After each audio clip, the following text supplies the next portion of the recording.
I just said. So, Arpit, shall we start? Yes. Okay.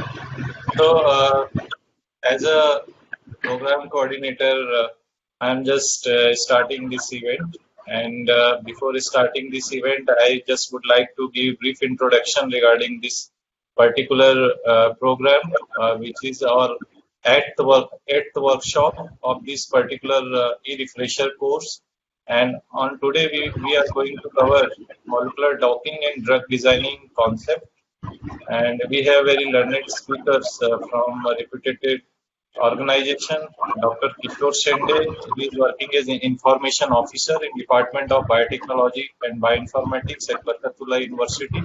And he is also chairing this whole workshop as convener. We have a speaker of eminence, Dr. Parthasarathy Ramakrishnan, working as principal scientist in Center for Innovation and Translational Research, CSIR, Indian Institute of Toxicology Research at Lucknow. We have another our speaker of eminence and trainer from the industry, Dr. Nilanjan Banerjee. He is working as senior training coordinator at Shram Biotechnology Private Limited at Kolkata. And this particular organization, Shram Biotechnology Kolkata, is associated with us in many ways since last few years, and they are helping us in many ways to train our students at various places. So in this particular workshop, we are going to cover drug designing of lead molecules, pharmacokinetics, pharmacodynamics, taking a look into the biologics as probable drug toxicity determination, drug target identification, homology modeling, database searches, virtual screening, multiple sequence alignment, and molecular dynamics by using Chimera and Amber. So all these topics will be covered by our eminent speakers and our training experts. So now I would like to introduce our convener of this program, Dr. Kishore Shende sir. He is working as an information officer at Department of Biotechnology and Bioinformatics by Barkatullah University. Dr. Kishore Shinde is currently providing services to entire biotechnology and bioinformatics fraternity in the area of bioinformatics and computational biology at various capacity. Dr. Kishore Shinde has authored and co-authored multiple peer-reviewed scientific papers and presented works at many national and international conferences. Dr. Kishore Shinde contributions have acclaimed recognition from honorable subjects experts around the world, and Dr. Kishore Shende is actively associated with different societies and academies. Dr. Kishore Shende academic career is decorated with several reputed awards, fundings, and he is having many years of experience in the field of bioinformatics, closely attached with biotechnology field, and he has gained various very experience in the field of bioinformatics and management. His interest of working in the field of gene regulation and its exploitation for benefits of society, and he had named numerous papers in highly reputed journals, and he is having expertise in the field of microbial genomics, structural proteins, and bioinformatics. So with these words, I would like to invite our convener of this particular program, Dr. Kishore Shende sir, to take this program as a convener and please convene this whole program and also guide us for conducting this particular event. So Dr. Kishore Shende sir.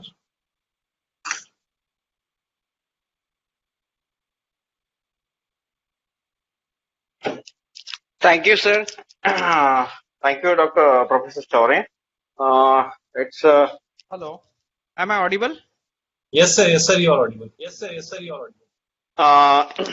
it's a pleasure to be on this online platform and to convene this as a chairperson of this workshop.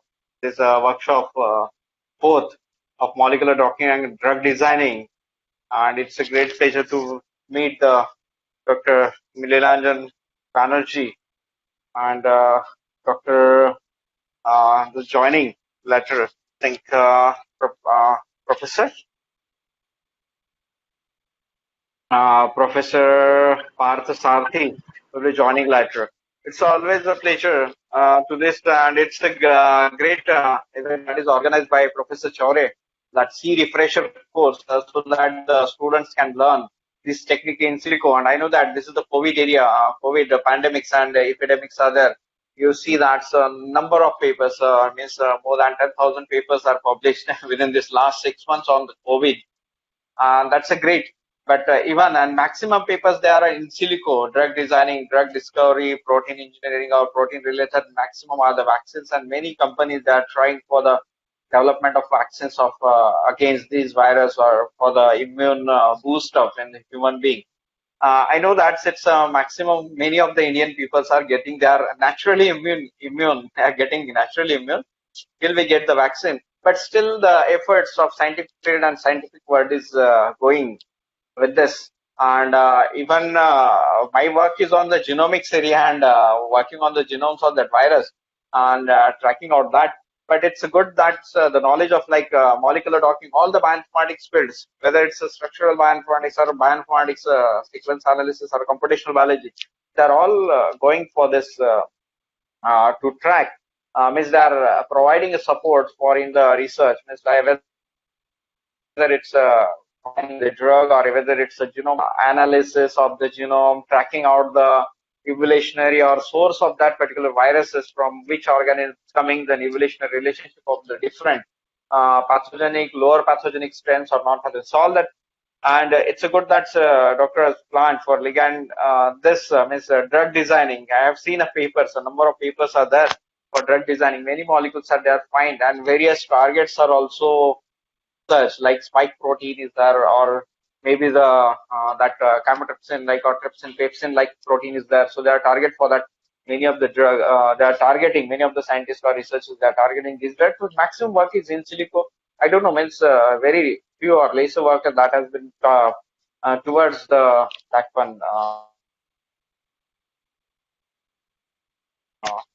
Bit lab. Laser still bioinformatics is the initial step for anything that we can go and solve the problem. So this is one problem we are having, and everybody is now working on that problem. So I think the students or participants will benefit from this particular workshop. How they can work with this such type of problem, because they are seeing the problems of related with the health related problems. So they are actually exact problems they are coming across with and how that can be solved. So bioinformatics is one solution. And it's good that the ligand-based drug designing or protein modeling simulations, the various topics that is covered in this will be beneficial for the students. So, and I hope this topic, that is what are the topics that are designed, is I've seen and also fascinated. Okay, these are all topics that are required for the drug designing and the molecular modeling or docking that's area, and they are all topics, and the practical aspects or practical working on these topics is necessary for solving the problems like those we are facing, the world is facing, that is the SARS-CoV-2 virus epidemics. Hope and we will these 2 days, the students or the participants will surely actually learn these techniques. And we have experts, so that is Dr. Nilanjan Banerjee is there, Dr. Pasati is there. So that's a great help for them. And I know that they will share the knowledge. At last, I am not working. Actually, my work is also different. So bit I'm working, and it will be great for to listen them, for me also, and for the participants, and they will share. So on that, we will I welcome Dr. Nilanjan, Professor Dr. Nilanjan Banerjee for lecture session. This one. Okay, please, sir. So before starting the lecture of Dr. Nilanjan, I just give introduction about him. Dr. Banerjee is working as a senior training coordinator at Chem Biotechnologies Private Limited, one its online vertical, and he is a Ph.D. graduate student from Bose Institute. He received his master's degree in life sciences at Bose Institute with a specialization in biophysical chemistry. His research focuses on structural biology of G quadruplex and scaffolds and their role in cellular processes and neoplastic transformation. His research interests include de novo anti-cancer drug design targets, targeting the G quadruplex structures embedded in the oncogenes promoters. He also explores the computational methods to understand the errors at the molecular level that can result in functional defects and diseases. So his work begins by mimicking such realistic molecular situations using computer simulations, and their events of changes in structures and encounters are witnessed and analyzed for making more specific drug against cancer. So Dr. Nilanjan is having very vast experience in the field of bioinformatics. So he is going to train us, me also too. So I'm very much eager to listen his expertise and want to learn many things regarding drug designing with the attendees. So thank you very much, Dr. Banerjee, to joining us, and please start your lecture. Thank you. Thank you, Kamlesh sir. Thank you, Kishore sir, for those wonderful words. And rightly, you have summed up the whole situation, current scenario in a very few words and beauty. And it's true. Right now, the main benefit of this informatics platform is that even in this current scenario, you can work from home. Generally, whoever are working in the work, they are generally doing the molecular biology experiments. Your lab is necessary. But for this bioinformatics portion, for this Insilico work, all you need is a laptop and all you need is a workstation, and which can be accessed by your laptop even from home.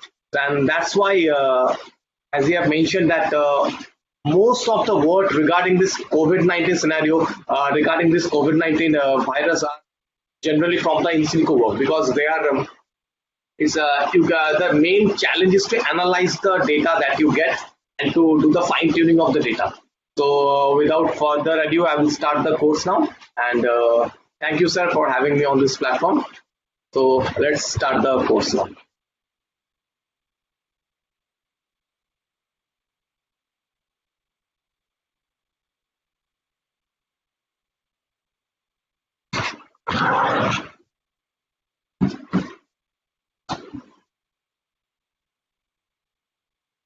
Okay, so I'm Nilanjan Manager. I work with Insilico and Biotechnology, and I've all heard that what I do and not. So before going further, I would like you all to simply, I will install this. I will actually use these three software, the ChemSketrch, Chimera, and Pymol in this 2-day sessions. Today we are going to install the ChemSketrch just to draw and design the molecules and see how to get them. So the thing that we are going to learn today is, first of all, you have to gather the idea about what is drug designing, and second, to find out how to find the lead molecule, the drug. The drug is a lead molecule. But before getting a drug, we must understand what is a lead molecule first, because not every molecule or not every small molecule or small entity or biologics that you get, they don't qualify as a drug. There has to be certain parameters that are needed just to be a drug. We are going to take a look at those, and also we are going to take a look at the shift on the interest on other biologics apart from molecules, because nowadays the interest is also on other using other biologics as a drug, and why the shift in interest and what is its benefit, what's the idea behind that. We're going to take a look at that, and we're going to take a look at various servers that will help us to design these molecules, and to further we can use this web servers and use this installation tools just to simply have the start designing these molecules and all. So before I would like to begin with a basic question, that what is a drug? Now, generally, as I mentioned you, that not all small molecules that we get can qualify as a drug. There has to be certain certain quality, certain qualification standards are there that you must take to become a drug. Just like suppose we want to do Ph.D, but can we do Ph.D just after our matriculation or just after our second? No, we can't. We have to get a BSc degree. We have to have a specialization in MSc degree with a particular specialization, and based on your specialization, based on your interest, and based obviously on the whether you get you qualify for the net and all, you can start your PhD in any reputed institutes or universities in India. So these are the qualities that a person must have before he or she can join a program.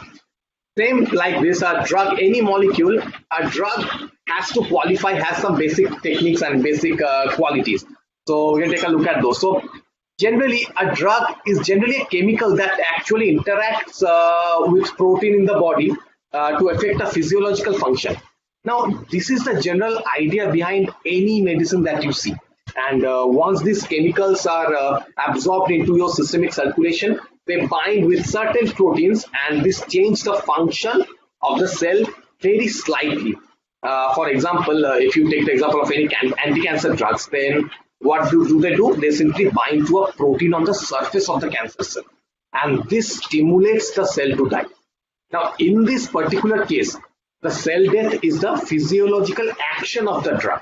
Okay, but you must know one thing, that no drugs are specific to interacting with just one type of cell or one type of protein, and this is what gives rise to the side effects. For example, any drug that you get, no drug is highly specific for a particular protein. You must know this beforehand. Obviously, there is a variety of, there's a degree of specificity, but there has been no drug that can act only on that particular protein. And that's why taking a lot of drug gives rise to side effects. Even in case of cancer cells, generally the anti-cancer drugs, they generally target the cells which are very rapidly dividing cells, right? But as a result, the hair follicles, the hair cells are also very rapidly dividing cells. So as a result, what happens? The cancer cell also targets the hair cells, and as a result, this is the drawback of the anti-cancer drug, and that is the hair loss. So that's a side effect. Okay. So now, what kind of drug you should design? Now, generally we design nowadays. Till now, generally the drugs are designed to target a protein. But though the current work and the research is going on to make some gene-specific drugs, because those are much more specific and they have they can suppress the result much more better, because generally we are using this drug to suppress the action of a protein. Because any type of cancer, if you take the example of cancers, and cancer mostly happens because of the overexpression of a particular protein, right? And therefore we need to suppress the activity of that protein. So what do we need to do? We need to design a drug that can specifically fit on that protein. But the drugs don't have eyes, right? They cannot distinguish between two different type of proteins. So how they will distinguish the two different type of proteins? They will distinguish based on the shape and charge of that particular protein. And that's why they need to have the complementary shape to their active site. If you are designing a drug that can bind to the protein active site, then obviously you have to have the drug that can bind on that have the shape that is complementary to the active site of that particular protein.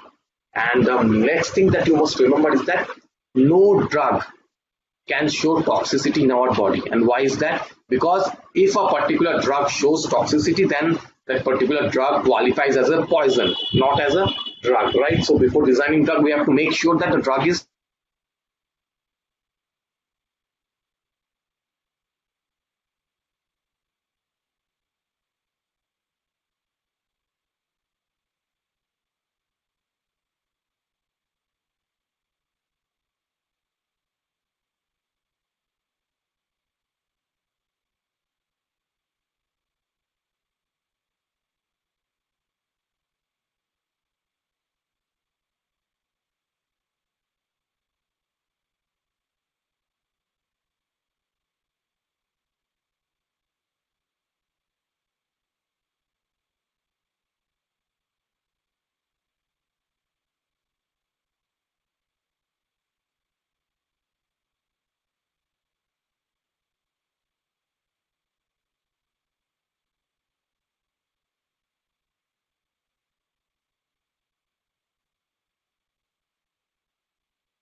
Not audible actually. You can again start with your presentation.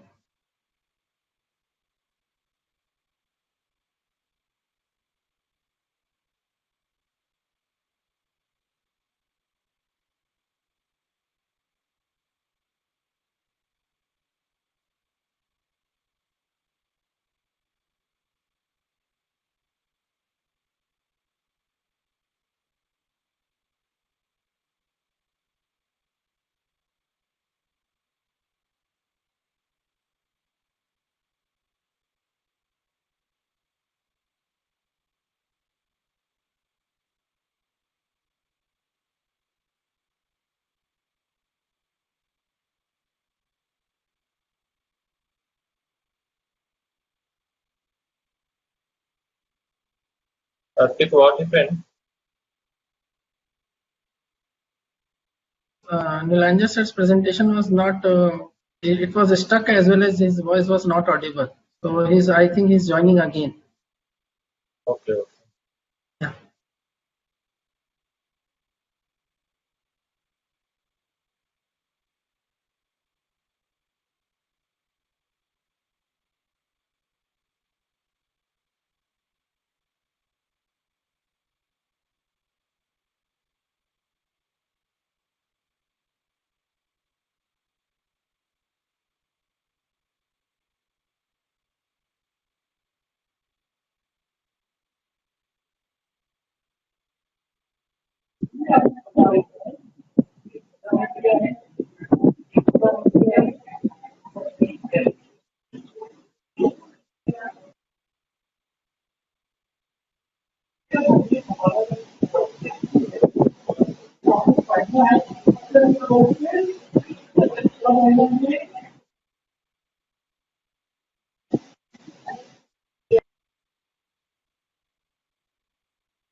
Hello, Choure sir. Hello.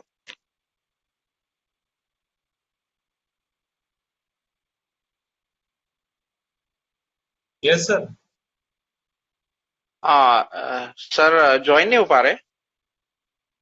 पर देख क्या problem आ रही net हाँ network problem आ रही है अभी, यहाँ पे भी है अभी ऑल ओवर चलो इंडिया में प्रॉब्लम यहाँ नेटवर्क का प्रॉब्लम बड़ा it's because yeah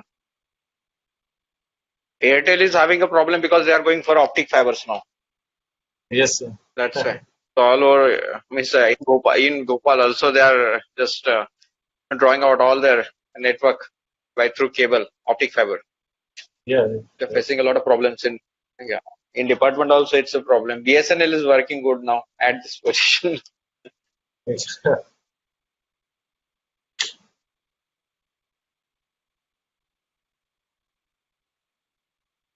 I'm trying to contact him. Yeah, please.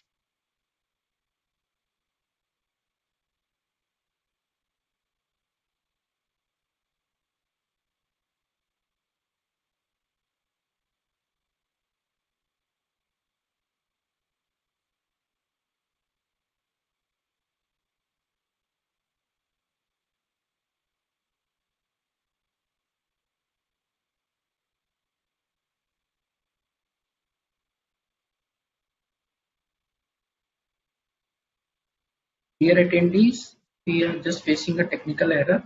So in few minutes, we are going to again re-log in. Kindly bear with us. We appreciate your kind patience. Thank you so much.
I audible?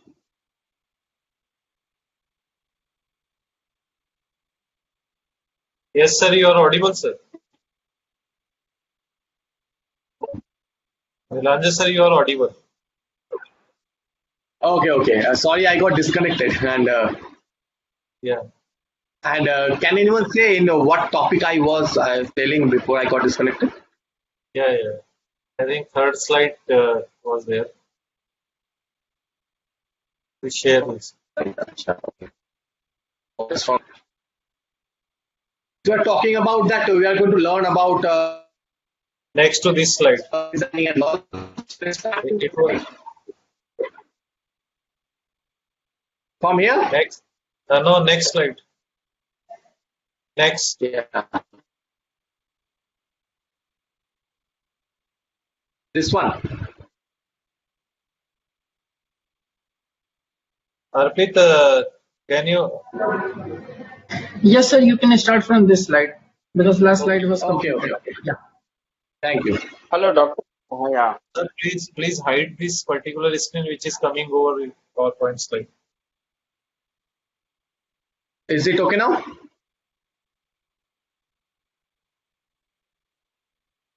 It's not hidden right. Now it's okay. Okay, fine. So yes, I was discussing about this peptide drug. Now, so other thing is that we know that whenever we take a particular drug target, we generally take a snapshot of a protein. We generally take the crystallographic structure of a protein, or we take the NMR structure, or we simply define and do the homology modeling of the particular protein. But in all those cases, what we get is we get a structure of a protein at a particular snapshot. The whole protein structure is not fixed throughout its lifespan. The protein structure changes. The protein is really flexible. So the structure changes. It does not mean that a globular protein simply becomes a randomly coiled structure. No, the structure slightly shifts. And due to this, whenever you are designing a smaller structure, after some time what happens, that particular structure, if the structure of the protein gets disrupted, or if the protein assumes a different structure, then that particular drug fails to interact with that particular protein. But if you are using peptide, now peptides are also like protein because they are made up of amino acids. They are not as much big as the proteins, but they have all the same chemical properties. So what happens that even if once the peptide binds to a particular protein, even if the protein changes the structure, the peptide also changes its structure accordingly just to keep on bonded to that particular protein structure. And due to this dynamic topology of both the protein and peptide, it helps to keep this whole interaction in a very and as a result, that particular target, until and unless their work is finished. And secondly, this peptide. Now, these are molecules, it's very less immunogenic.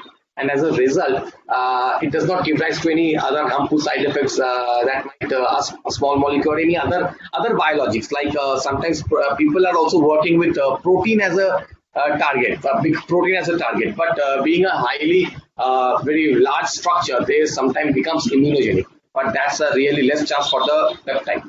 But there are certain drawbacks of the peptide also, and it is the presence of proteases and peptidases in your body.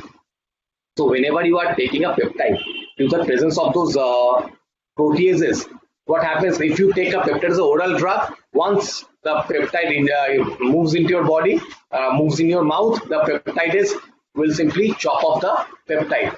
Or once if the peptide reaches your stomach, the high acid in the high acidic condition in the stomach, it will destroy your peptide structure. So it can't be a good peptide. So there are several ways so we can manipulate these drawbacks, and we can simply bypass these drawbacks to get a very defined beta peptide. And some of them includes that we can use some linker molecule which can simply keep the structure of the protein or peptide intact, and as a result, whenever it comes in a harsh condition, the structure of the peptide drug does not alter, and as a result, it retains all its chemical property.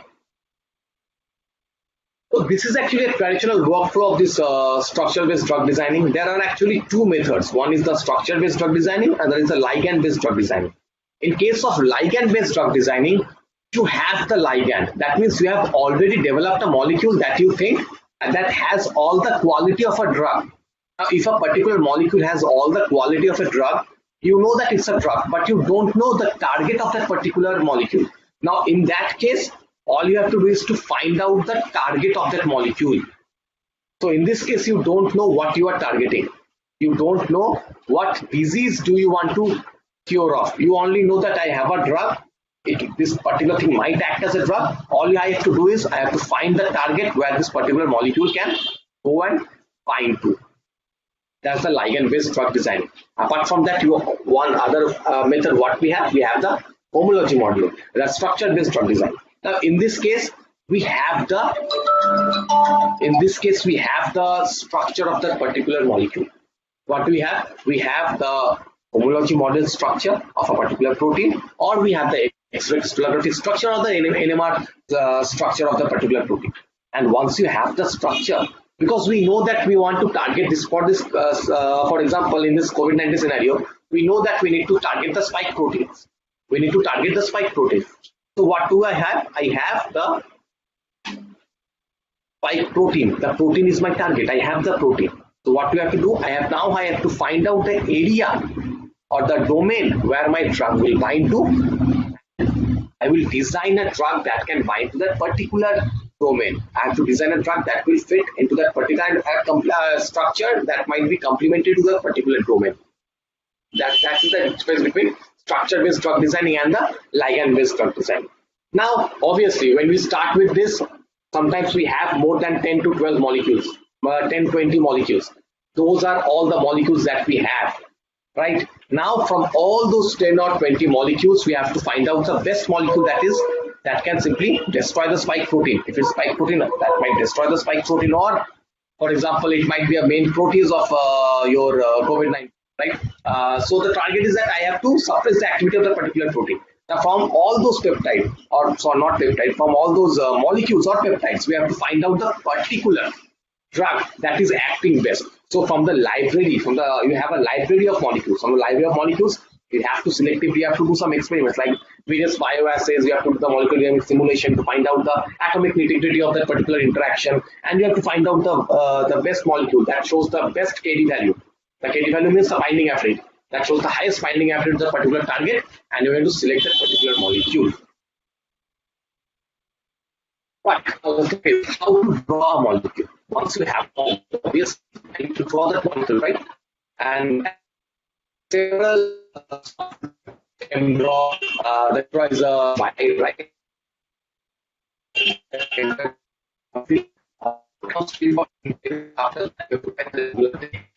There's various other drawing like MarvinSketch and software that you can simply buy. That you can download from the net.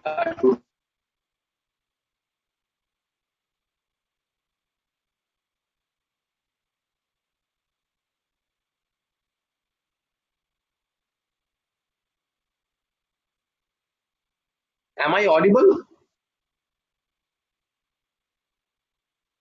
Yes, sir, you are audible, sir. Good to go, sir. Okay, fine. So this is the ChemSketrch. Actually, this is ChemSketrch application. Now, in this application, what you can do, we can design molecules. So let's start see and how we can do so. So first of all, in the right hand side, we have the most used structures. Yes, sir. Sir, your slide number 10 is not showing actually. Just wait a minute. No, I'm not showing the slide. I'm actually showing the ChemSketrch application. Is it visible now? Yes. Now it's okay. visible, Okay. Really sorry for this network issues that we have. Right. that is not a good thing. That happens. Yeah, yes, sir. So, okay, so first thing first, so suppose we need to design a molecule. So for this, we need a pad, we need this is particular software that has a space and where you can have all the things that you can draw. For example, for first basic, just check on the right hand side, we have the basic structure or the basic elements that is present. So first I'm drawing a benzene ring.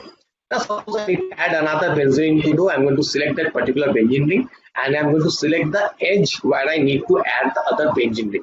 So if I click in this particular thing, the benzene ring got added. But suppose I need to add a benzene ring to this side. I don't want to add it to the edge. So what I'm going to do, I'm going to select the benzene ring or the cyclohexane, anything, and I'm going to just simply click on this particular edge where I need to put my molecule.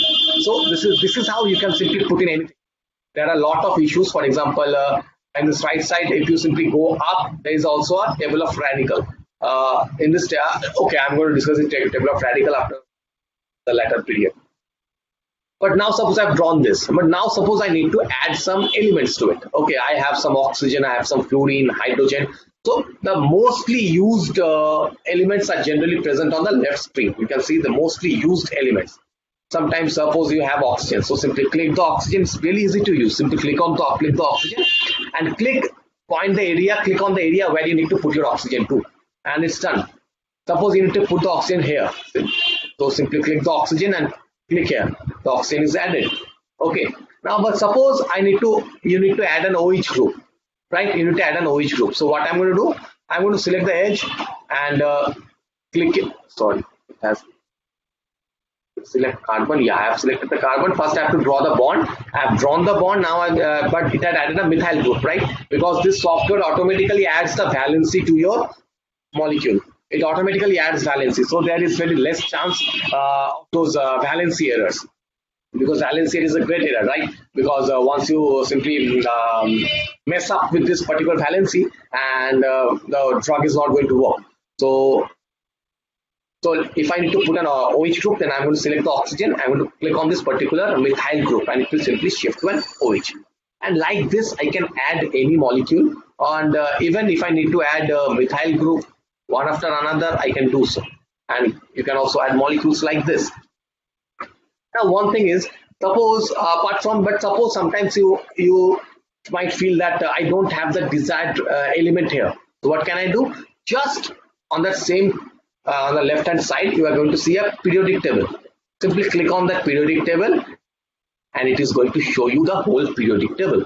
And even if there are some elements missing, mostly if you want to have some element that is not present here, the shortcut element is not present, just simply select the element from here, from the periodic table. And the best thing about this periodic table is if you simply select a particular element, it is going to show you all the characteristics, both the chemical and physical characteristics. Even you are going to see the mass oxygen. Below, you are going to find the general, under general heading, you are going to see the density, melting point, the ionization potential, atomic radius, electronegativity, all these things. But and these things are really important, because why do we need to think about atomic radius? Because remember that we are not only designing a molecule according to our own will. We actually need to design a molecule that can fit into the active site of that particular protein or to any other groove of that particular protein. Now, the active site and the grooves, they have a particular diameter. They have a particular volume. Okay, so if I simply add an element which is bigger than its volume, obviously it's not going to fit there. And also, we have to check the amino acid characteristics of those particular domain. Suppose if that particular active site domain or that particular groove is rich in arginine, so it's a positively charged peptide. So I know that if I add some positively charged groups, then what will happen? They are going to repel one another, right? So to make the interaction much more favorable, to have a much more higher binding affinity, I need to add some negatively charged groups, right? And for those reasons, you can see the atomic radius, the electronegativity, the ionization potential, everything. and based upon this chemical characteristics, you can pick a particular element. Now again, the picking a particular element is also does not depend upon you. You have to pick an element which can show the effect that you desire.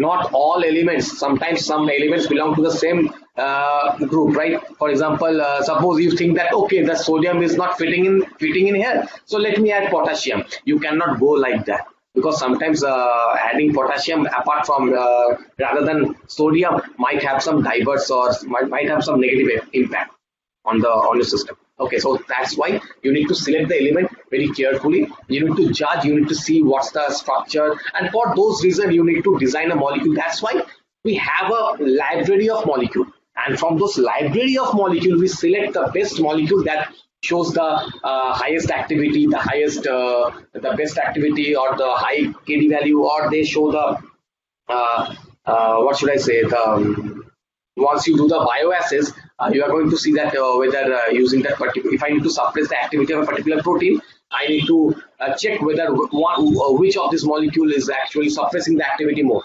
So in this regard, you have to do some permutation combination, and this is actually a combinatorial chemistry.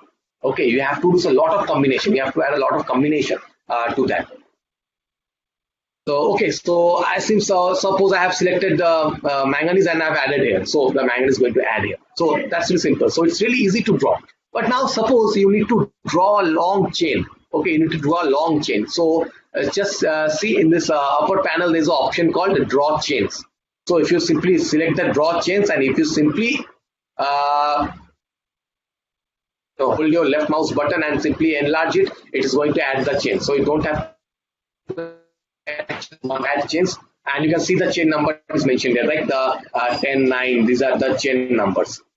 So since that's the manganese, it has added manganese. Select carbon, and I simply do here, then it's going to add the carbon molecules, right? So these are the things that you can do from this, and not only this, actually there are a variety of things that you can simply do. And if I simply talk about this ChemSketrch, it's going to take a whole day, because there's a lot of variety of work that you can do. Like you can also add, we know that stereochemistry also plays a very major impact on designing a drug, because isomer of a particular isomer of a particular drug might act as a very good drug, but the other isomers might fail to act as a drug. So this stereochemistry also plays a vital, very important role, and for that, those cases you can also add the stereo bonds. For example, this top stereo bond, this is the down stereo bonds. You can also add the stereochemistry part to here also. You can calculate the RS nomenclature also. Okay. For example, I have selected this whole structure. Okay. Now, and all the major thing about this particular software is not only designing the drug for your experiments. You can also use this to design drug for your publication also, because we know that whenever you are researching, the other thing apart from getting a great result and analyzing the result is to publish the result, right? Because this is a hard truth, because many people in the whole world are researching with a particular topic, right? And it might be that two different groups, one in India and another might be in US, they are working with the same particular thing. Now, whoever publish first, their works get recognized, not the others. So that's why it's really important also that we must publish the work. We must finish the work, and we must publish the work beforehand. Or there has been some examples where a person, in fact, in my institute also, I have found a guy actually who was working with a particular project for 2 years, and after 2 years, before finishing up the work, he finds out that another group has already published the work, the same work that he has been doing. So obviously he has to change his whole research topic, and the 2-year work has it has been in vain, because he cannot publish the same work, right? So publication is also important, and you can also use this particular thing to design molecules for your publications. Okay, now suppose I need to add some charges. If you need to add some charges to your molecule, then also I have that particular thing called, you can see the increment charge, the plus minus. If you simply click on this button, you can see there are plus minus signs. There are also signs for radical also. Okay, so for example, I am selecting the plus minus plus sign. Suppose I need to add a charge to this particular molecule. So what I selected the O, and I added the plus charge. So it has added a OH plus based upon this, and because it is going to keep its valency intact. Okay. So now suppose I need to add a negative charge to it. So select the negative charge and simply select the molecule. It is going to add a, so see, it has added a O minus. So it has added a negative charge to it. Right. So you can add the charges to charges here also. And apart from that, there is into this molecule, sometimes when you are designing a molecule, you need to find that whether this particular molecule is a unique molecule or not. Because obviously you don't know the structure of all the drugs that are in the market, right? Sometimes you might design a drug against a particular protein, but you need to make sure that this particular structure has not been patented. This particular structure has not been in the market. Even if it's not in the market, even if that particular carbon skeleton of the particular molecule is patented, then obviously you cannot use that particular drug, right? So it's also one of the things to check the uniqueness of your molecule, and for that there's an option called Emolecules here. If you simply select the Emolecules option, see, I have selected the search exact structure and in browser, and I've selected OK. So what it is going to do, it is going to check the whole structure, and it is going to find out whether there are any molecules similar to this molecules present or not. So see, it is saying that no, this molecule is not present. So it has this is a smiles option. This is the molecular smile, and converted the molecular smile option, and it is showing that your molecule is not present. So what is E-molecule? This E-molecule is actually a database which houses all the molecules that have been marketed or that are present in the market and that have been patented. So if you simply take up any molecule, you can take up any molecule, any paracetamol or any molecule, and simply add the smiles option here, click on search, it is going to give you the result whether the particular molecule is present or not. So this is one of the very important server, that is E-molecule. Okay, it houses all those things. You can apart from that, there is also another server bank. Okay, so what is a drug bank? This drug bank actually contains all the molecules which are drug. For example, simply just take this is a drug bank database. Okay, so let me check if I'm connected. Okay, I'm connected. Okay, so this is a database which houses all the drugs, which has all the drugs. For example, if you simply click on okay, morphine. Okay, morphine was present. Let me search morphine. So see, I have selected the morphine. Right? It is showing me all the important information regarding that particular. It is showing me the structure, the type of molecule, the description of the molecule, what is the type of morphine, the main alkaloid of opium. Like this, you can see all the things like description, type, structure, chemical formula, the pharmacology, the interaction. You can simply check everything. This particular database also houses all the things that a drug, those are actually used as a drug. Okay, so this drug bank. You can also select have your molecule save the smile structure. Search for that particular smile structure and see if that particular molecule is present.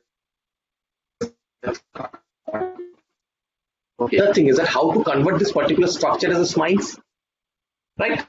How to convert what I do is have that smiles notation. Simply click on it, and it is going to show you the smiles option. So what is the smile option? The smile option is actually a type of file format. For example, we use txt file, right? For text txt, we use for structure file, we use pdb file. So those are type of files. So smiles is also type of file, because to find out the particular thing about chemical structure, you cannot copy the structure, because these are like a figures, right? You cannot copy figure and find everywhere.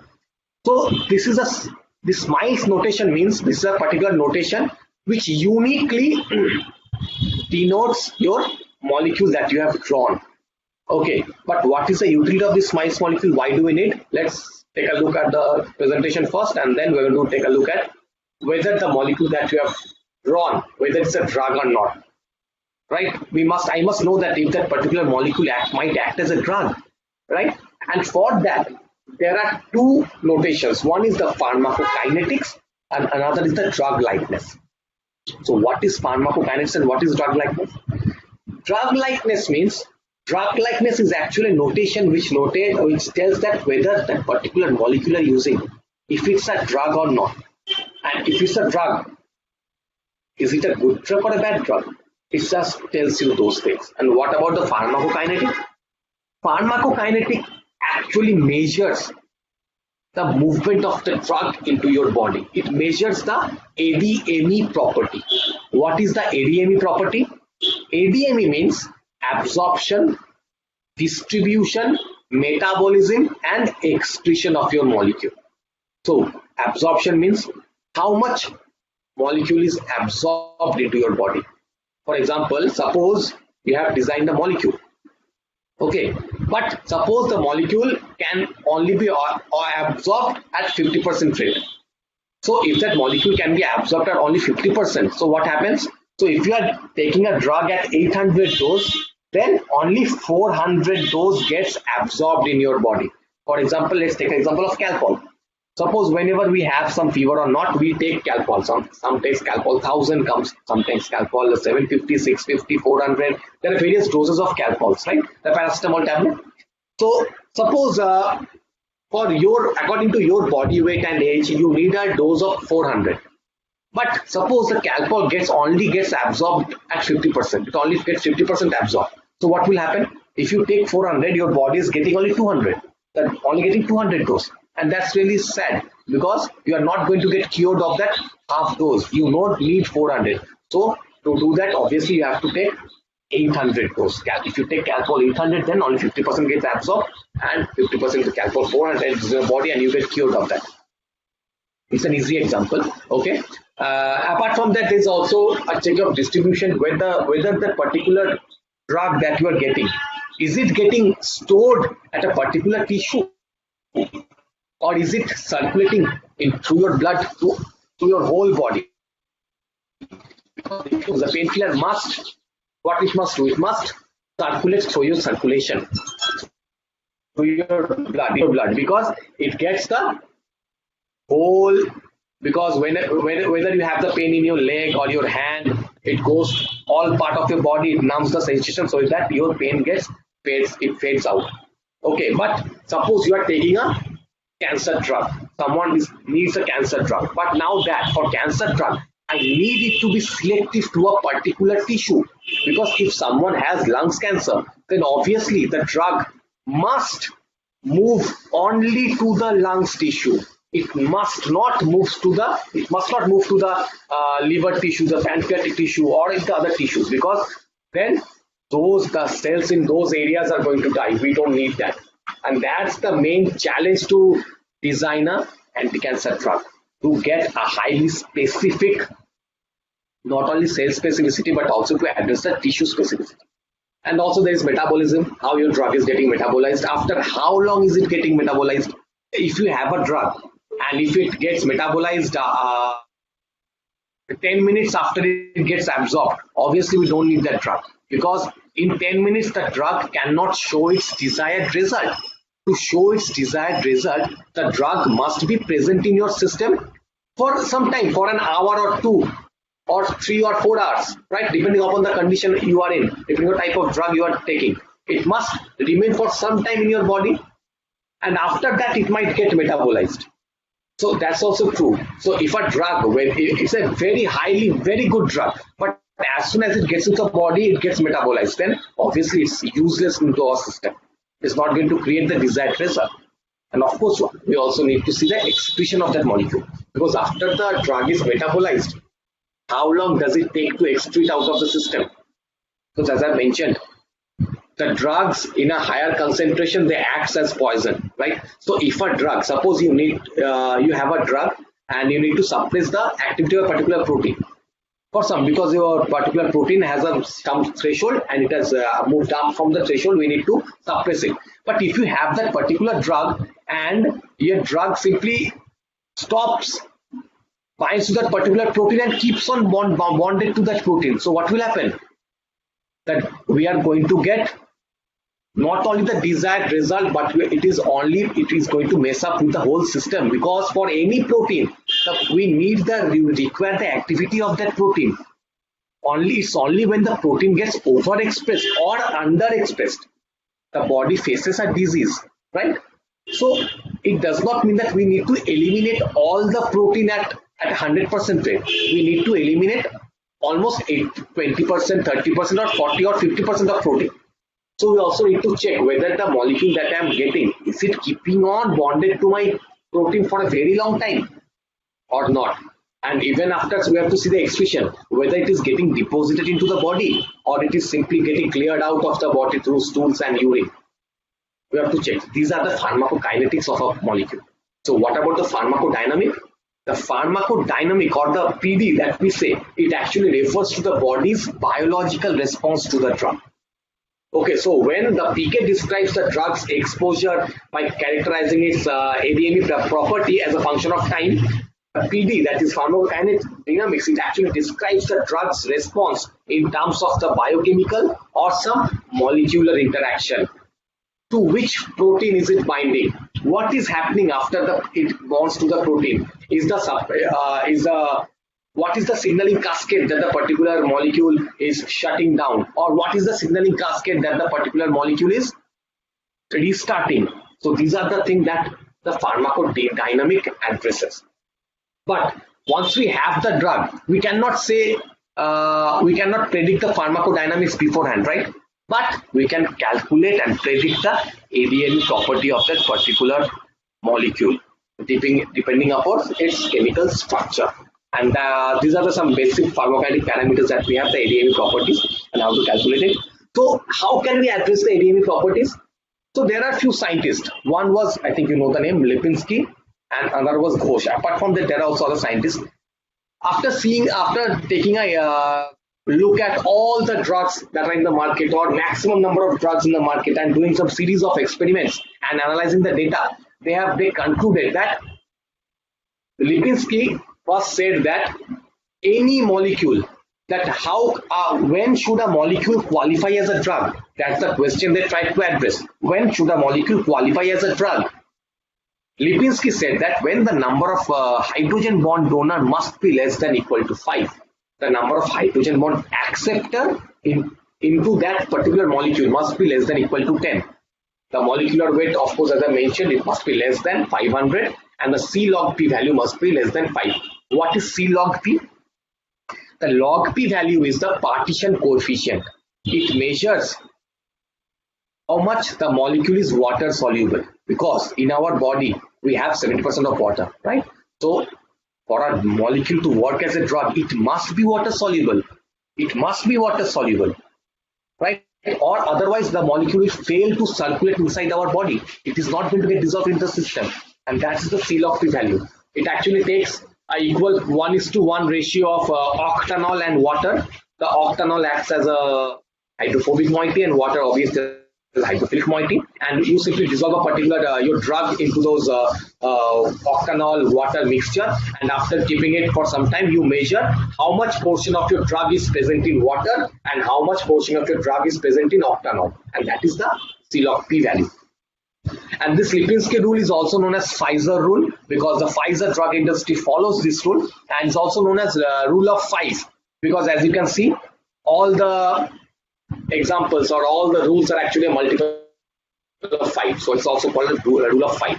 Apart from that, we also have the Ghosh's rule of drug likeness, and it says that Ghosh was one of the scientists, Indian scientists. He also found out, analyzed everything, and he said that apart from those 3, he also added one, that is the polar surface area. He said that the polar surface area must be less than 140 Armstrong square actually, and the log P value must he said that the P value must range between -0.4 and 5.6, and apart with that, but how can we know of these parameters? How can we know that the thing is actually working? How can just one thing.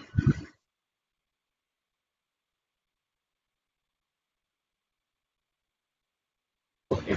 So that's why there's a server called Swedish ADME. Swiss ADME server. All the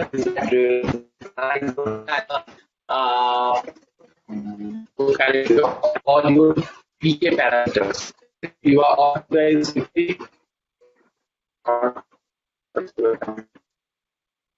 okay. This my once you get the smile you have all you have to just wait a minute. You have to see the smile option. Okay, once you have paid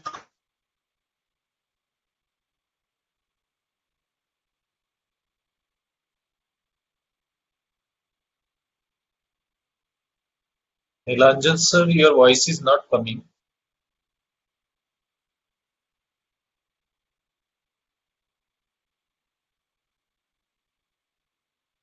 Hello.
Hello.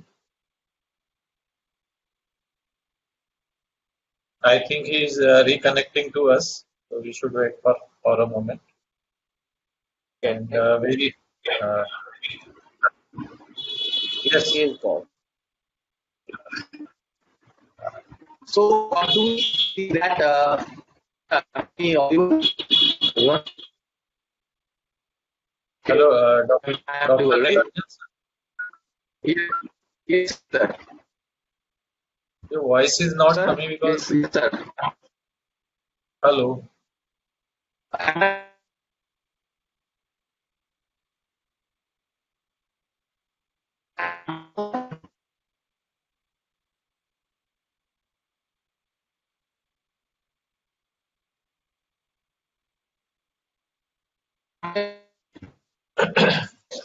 Hello.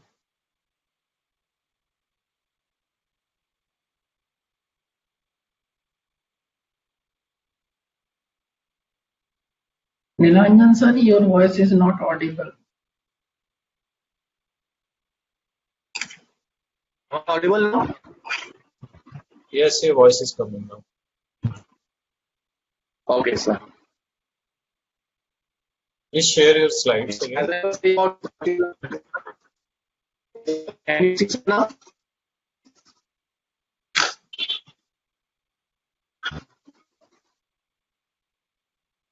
So when I get to the did you get this part? This schedule of Oh, your voice is not clear, sir. Hello. okay. Can you hear now? Yes, yes. Okay. So, okay, so this is just to schedule. I was talking about Swiss Academy, right?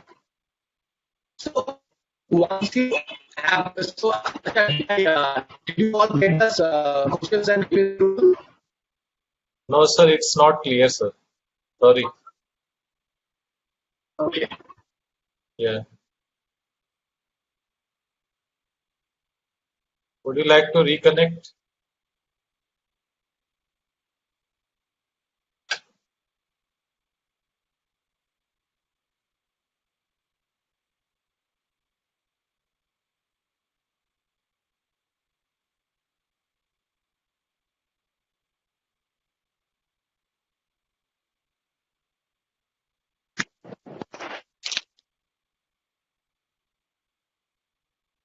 Dr. Nilanjan, reconnect हो रहा है ना अभी से?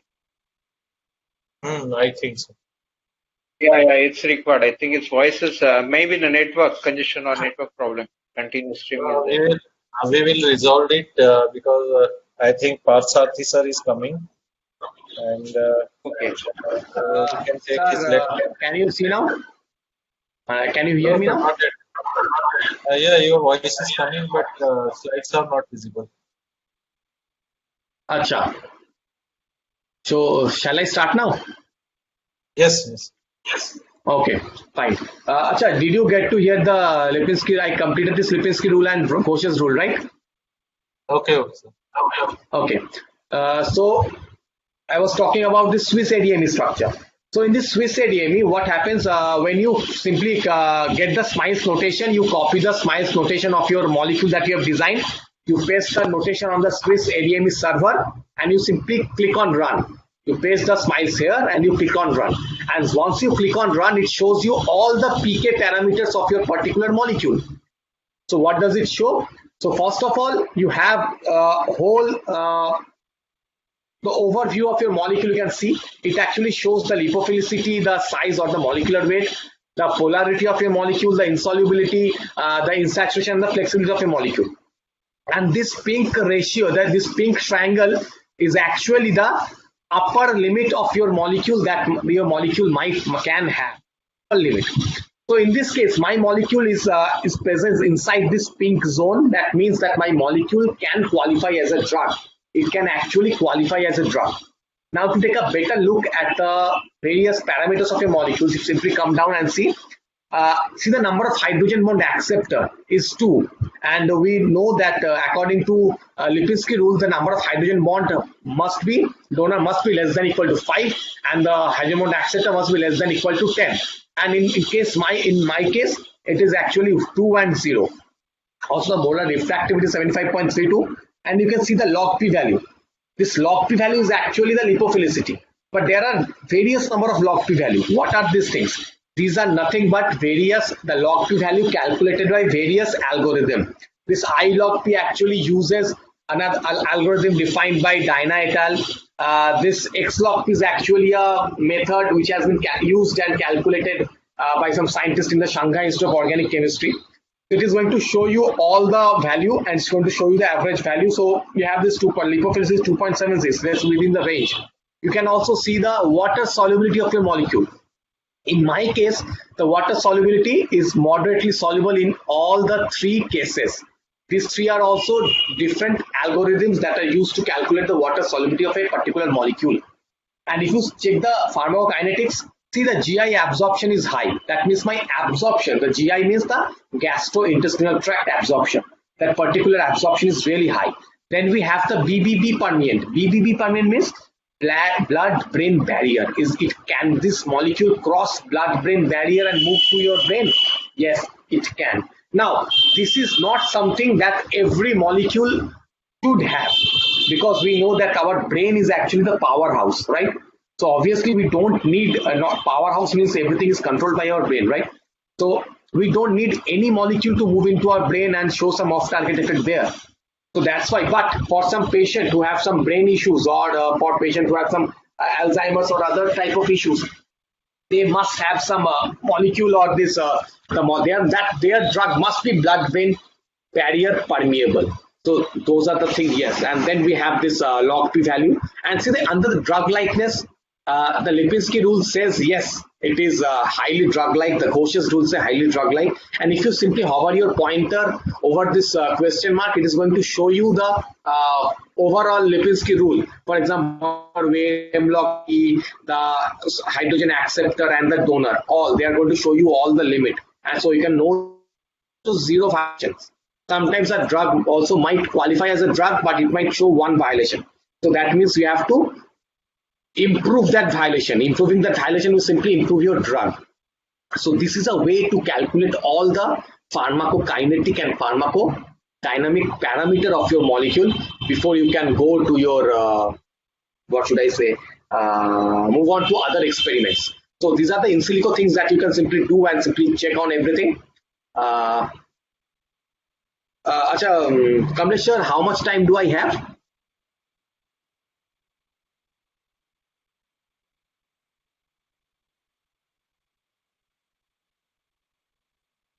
Hello, sir.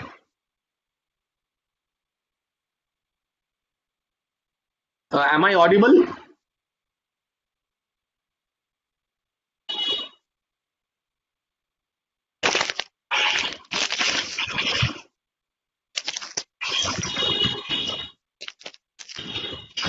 Am I audible, sir? And how much time do I have? Nilanjan sir, you can continue. I think Choure sir, you can continue. Yes, sir, you are audible, sir. Let him come. Okay. Should I will continue? Please, sir. Okay, fine. So these are the So these are the things that we have to take a look at all these things, right? So apart from Lipinski and Ghosh's, there are also other filter like Weber filter, the Egan filter, the Mueck filter. Now, in my case, in my molecule is qualifying everything. So that means in one way, my molecules actually it can act as a drug. It has all the pharmacokinetic parameter that any drug that is present in the market that has. So this is one of the things that my molecule has. But obviously we need to improve the molecule, because if you simply check the lipophilicity and the insaturation is really at the border, right? The insaturation is really at the border. So that means my I should keep my molecule. If I can simply center my molecule in and around this whole pink zone, my molecule is great. So in this case, I need to modify my molecule. So I will edit some part and I'm going to add some other things so that my molecule might get much more, might become much more better. But before going to that, what we should do after we have the molecule, you also must identify the target. You must also have the target ready, right? And there are several ways to get your target, because once you get your target, you also must check whether the target you are using, is it a proper target? Can it be a proper target? Because sometimes what happens, a particular protein might lead to a disease. But if you target that particular protein and if you simply stop that production of that particular protein, your body might not function properly. It might be lethal for your body, right? It might be lethal for your body. So in this case, though that particular molecule might be the lead factor for that particular disease, you cannot target that particular molecule, because like everything, there are certain properties that a target must have. So we're going to take a look at those properties and what we can do with those properties, and then we're going to move away. So this is all about the Swiss Adme structure, and this is what, and you can simply download this if you want to retrieve this whole data, click on this particular CSV file and the whole thing will simply download, and you're going to have all in your Excel sheet. So you can also keep that for your reference and all. Okay.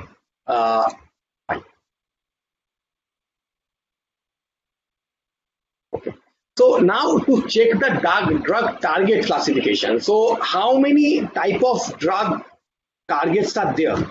Actually, there are majorly two type of target. Majorly, one is the protein and another is the nucleic acid. Now, a key property of a good drug target actually that had not been discussed sufficiently, or they are not well defined, and so we have to aim to define the requirement of an innovative and really promising drug target, right? And that point of pharmaceutical company, because whether though you are a scientist, you have to think that if you are designing a drug, you must market that drug, right? And before we can market that drug, the way the pharmaceutical company operates is really different, like the way the academic industry operates. But to have a particular drug that might be suitable, that can be marketed, that might go to a company might be interested and they can make that drug. We have to think like the pharmaceutical company. Now there are some important aspects for the identification, selection, evaluation, and of course for the experimental validation of the drug target, right? And in addition, we also aim to point out that druggability and that acceptability are the aspects that have to be taken into account and early on the process, because if we, after selecting the drug, because the major thing is the after selecting the drug is to select the target, right? And it's really important to select target and all. Now, generally what happens, although that addressing this multiple pathway is becoming a topic for drug target discovery and has already led to some remarkable success, it is really considered that the greater the number of molecular targets that hit by a single drug, then more probable it is that there are more adverse effect will be expected, right? So that means the molecule might be highly selective, and this highly selective targeting, it governs the drug discovery process. Now, any druggable target, a target is said to be druggable when you can select the target and you can add a target drug to it. For example, there is a protein called c-Myc protein, and it is seen that this c-Myc protein is really overexpressed in almost 80% of cancer. But till now, there has been no drug, and this c-Myc has been discovered in late 1960s or 50s, I think. And still now, there has been no drug that could specifically target the c-Myc gene or the protein. There has been no drug. So though it's a very important target, but there has been no drug that could target it because it's really undruggable. It's really undruggable. So a druggable target is actually a protein or a peptide or a nucleic acid. Okay, and with activity that can be modulated by a drug, and which can consist of the drug might consist of a small molecular weight chemical compound. Those are generally called as smalls, or they can be any biologics, right? For example, antibody, a peptide, or a recombinant protein, anything. But the most of the target that being currently addressed by this drug industry are really proteins. Now, obviously, in future and currently, people are also taking an interest in that. Yeah.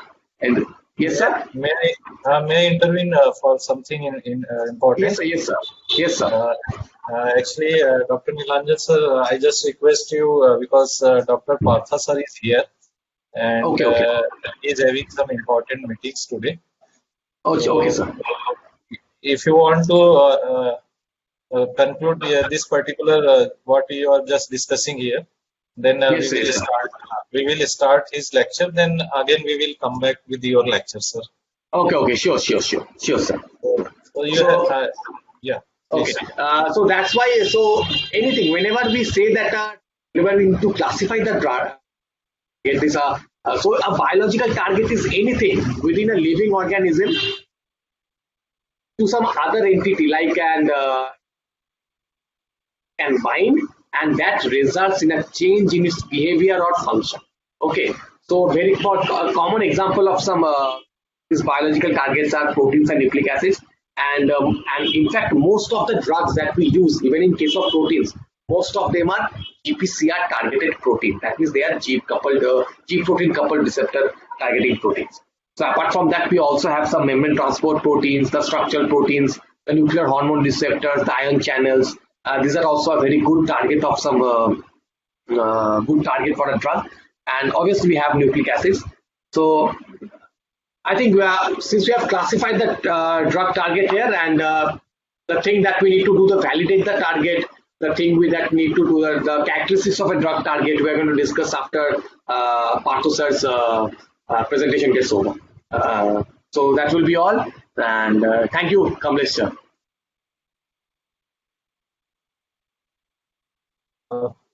Very nice. Thank you, Dr. Nilanjan sir. Hello. And we have certain queries, and we will conduct Q&A session after the session of Dr. Partha sir. So Yes, we will sir, again, obviously. we will again come back. So now I request Dr. Kishore Shende sir for convening this session. Yes, thank you, Choure sir. I welcome Dr. Partha Sarathi. It's a pleasure to hear him. So, hello, sir. Good morning, Hello. sir. Hi. Good morning. Yeah, hi. Sorry, got into suddenly some meeting happened. So sorry. I'm very sorry for the reschedule. Yeah. Thanks a lot for the cooperation. Thank you very much, sir. Okay, sir. Yeah. Thank you for sparing a time, sir. Yeah. It's a Yeah, but pleasure to Neelanjan, meet he's you. very Just covered very we will well. I start think now, immediately this session. Yeah. Neelanjan covered very well, so it will be good continuation, like in between what I Yeah. can talk about. Yeah, great. Yeah, you please continue. Yeah. So it's a pleasure that Dr. R. Ramaswamy Parthasarathy, a principal scientist, computational toxicology facility center for innovation and translational research, CSR, Indian Institute of Toxicology Research, Lucknow, is with us. Dr. Parthasarathy is working as a principal scientist at CSR IITR in a broad area of computational toxicology utilizing bioinformatics, computational biology methods, and leading computational toxicology facility Center for Innovation and Translational Research, CITR. Prior to joining CSI, Dr. Parthasarathy worked as a scientist with highly reputed institutions like Lawrence Berkeley National Laboratory, Los Alamos National Institutes, then Sandia National Laboratories, USA. He also served as a leading computational chemist and discovery team developing applied technologies and product process development.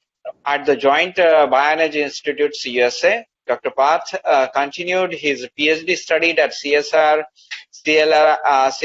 and received his doctorate in computational biochemistry.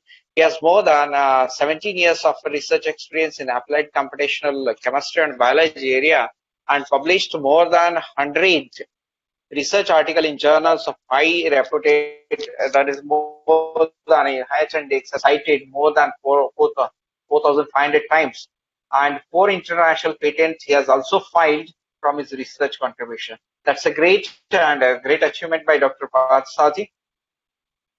Several awards including Trust Fellowship, Las Almas National Laboratory 2009, and the Young Associates of Indian Academy of Sciences 2008. That is a great, sir. His expertise include the computational predictive toxicology development, advanced backfill, renewable chemicals, bionic plates, and toxicity. That's also a great achievement he has on his name and his expertise. I'm also fascinated with his research. Heard his name a lot of times, though we are working at a small lab. Sir, it's also a pleasure to listen you, and that will be the audience will also be. It's an advantage for them to hear your experiences, practical experiences working in the lab through computational chemistry and biology. Please, sir. Thank you, sir. Please welcome, sir. Yeah, yeah. Thank you very much. Just I was like installing your Chrome extension application window. Yeah. Is it visible now? Yes, Yeah, sir, visible. it's visible. Wow, fantastic. Oh yeah, it's made very less time, so sorry. It was pretty new for me to for using this new sharing platform. So wonderful, and first of all, I would like thank the organizers, particularly for Dr. Kamlesh, for giving us this opportunity to share our research, and also particularly this kind of a time we are really bound with various other committed deliverables, and also several other meetings like coming on due to this pandemic issues. So I'm very sorry for rescheduling, and but very thankful for the organizers for like accommodating in a very tight schedule. And thanks for the speaker also, who were like Nilesh for carrying forward during this time. So today, actually, I would like to discuss with few aspects. Initially, I thought of discussing about drug design. Like I think when I saw that the brochure, it was very clear. Like a lot of fundamental things are covered by the other speaker. So I thought of giving you various examples, like how it can be applied, particularly what we are currently working on, like practicing toxicology using computational approaches. So yeah. So this talk, I would like to cover like computational biology or chemistry is still, it's a kind of it's a primitive stage in various schools and colleges and all. Like we are only touching upon this like bioinformatics or quantum chemistry or computational chemistry, biology when we started doing research. Only the people are coming into aware of like how we can utilize these tools. Sometimes it's like kind of very supportive tools, or very few cases are coming into the main core domain of pursuing computational chemistry or biology or drug design, and whatever you call this are purely computational informatics domain. They are very few people are aware of at your stage. Particularly this, I thank the organizers for creating such a nice platform first of all to create a big knowledge in this area of computational biology, in the particularly on drug design and development aspects. So here I'll cover very quickly cover about basic and fundamentals of computational chemistry and biology, and what are the different dimensions we are working on. And I would like to give few examples from our recent work on how we using this discovering chemistry driven solution, particularly on alternative methods for identifying or quantifying our toxicity safety assessment. Another thing, if time permits, I would like to cover a few aspects of nanobio simulation or biomolecular interactions, and rest of the things are like I'll briefly touch upon our computational toxicology R&D and our database development. Hope that is clear. Like I almost cover it in 30-40 minutes of my talk. So this is the fundamental slide. Like I'm not going to show any other equations, so don't worry about it. Like this is the computation methodology to extract at multi-level of problems, multi-level or multi-system or multi-molecular or just molecular or compound. So how one can describe, like whatever you are seeing it, you see a tree, you see some objects. Some of the things you cannot see them, so you will see using microscopic level. Some of the things are like even microscope cannot even see that, so you have sophisticated techniques. So the sophisticated techniques identified your atoms and molecules. So the molecules and atoms, what we do, we represent using a mathematical formulation, like using physical chemistry methods called Schrodinger equation. Like solving the Schrodinger equation, we represent the molecule and its orbital, and we visualize the molecule and understand how the molecule properties behave. That rigorously compared with some of the experiments. So they have a benchmarking system using quantum chemistry methods to probe, understand the molecular nature of the compounds. So if you see a water molecules, another water molecule forming a hydrogen bonding, that you can easily understand using a quantum chemistry methods. Like what is the strength of hydrogen bond, what is the stretching frequency, and that immediately reflect on how the enzyme or active site interaction with your ligand. That's coming into your biology problem. When the things or biomolecular system involved, that complexity is getting bigger. When the complexity getting bigger, so we cannot use these quantum chemistry methods. So quantum chemistry methods will work on few systems in which the limited molecular space, like if you have 100 atoms to 1000 atoms, you can use it more accurately. You can use these quantum chemistry methods. When system is become bigger and become more complex, there is also few methods such as quantum QMMM methods, ONI methods. They are developed where the chemistry is happening. That place we use this high level of quantum chemistry methods, and rest of them you can treat as a molecular mechanics or molecular dynamics simulation that works on solving Newton's law of motion. Like the molecular mechanics or molecular dynamics simulation, particularly nowadays you are much familiar with molecular docking, right? You are taking a molecule and that interact with several binding sites. That only that portion we use them with the higher resolution quantum chemistry methods, in which that will provide more accurate picture of bond distance, bond blocking, bond framing, bond forming. All those information you can get using quantum mechanics, but you cannot get using molecular dynamics simulation. But molecular dynamics simulation, that will give you the time evaluation of the system, how it's behaved. That's very much relevant, how the molecule go on interact, what are the changes is making at the structure and conformation, then followed by the function. So these are the ways. So the various methods are used to identify and ask right questions and solve using a appropriate methods. So this is very important on your problem or your objective, or your achieving your goal of your project. So you define, like if you want to understand only the small molecules, then wisely choose a method. Like I think like previous speaker might be covered about the drug design. Drug design using QSAR methods. Some small molecules, if you take like for example, I'm telling you benzene and substituted benzene.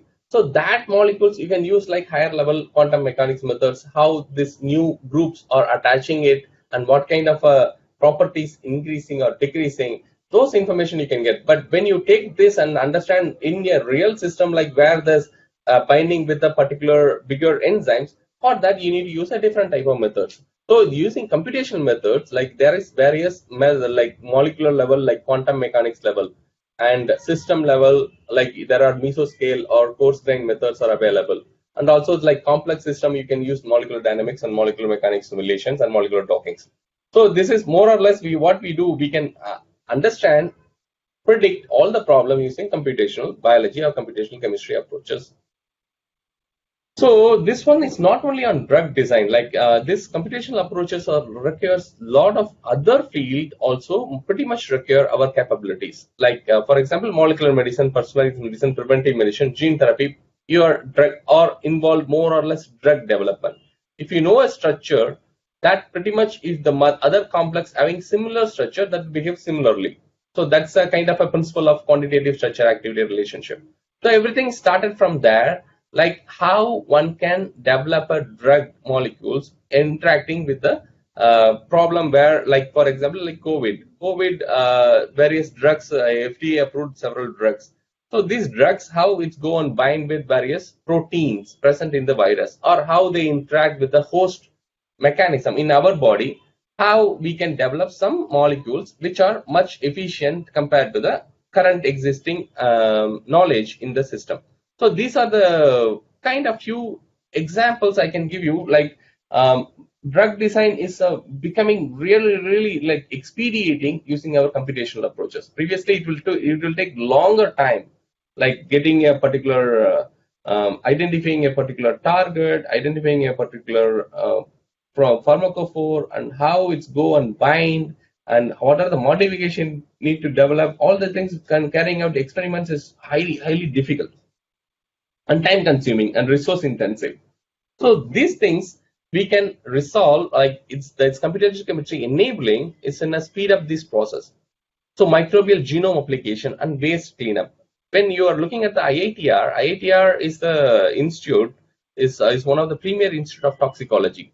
Toxicology defines domains of safety. So we work on both health and environmental issues, and how to enable this society as well as industry to make a viable option for overcoming these challenges. So the waste cleanup is one of the major challenge of environmental issue. So what we are currently working on, developing various microbes. So the various microbes, we can use them to clean up the particular waste. For that, like our lab, their environmental bioremediation lab, they are working on developing new variety of species. And similar time, our computational colleagues, they are designing a new species, a new sequence, identifying particularly how it's go and degrade, how to improve the efficiency, how to make it more selectivity.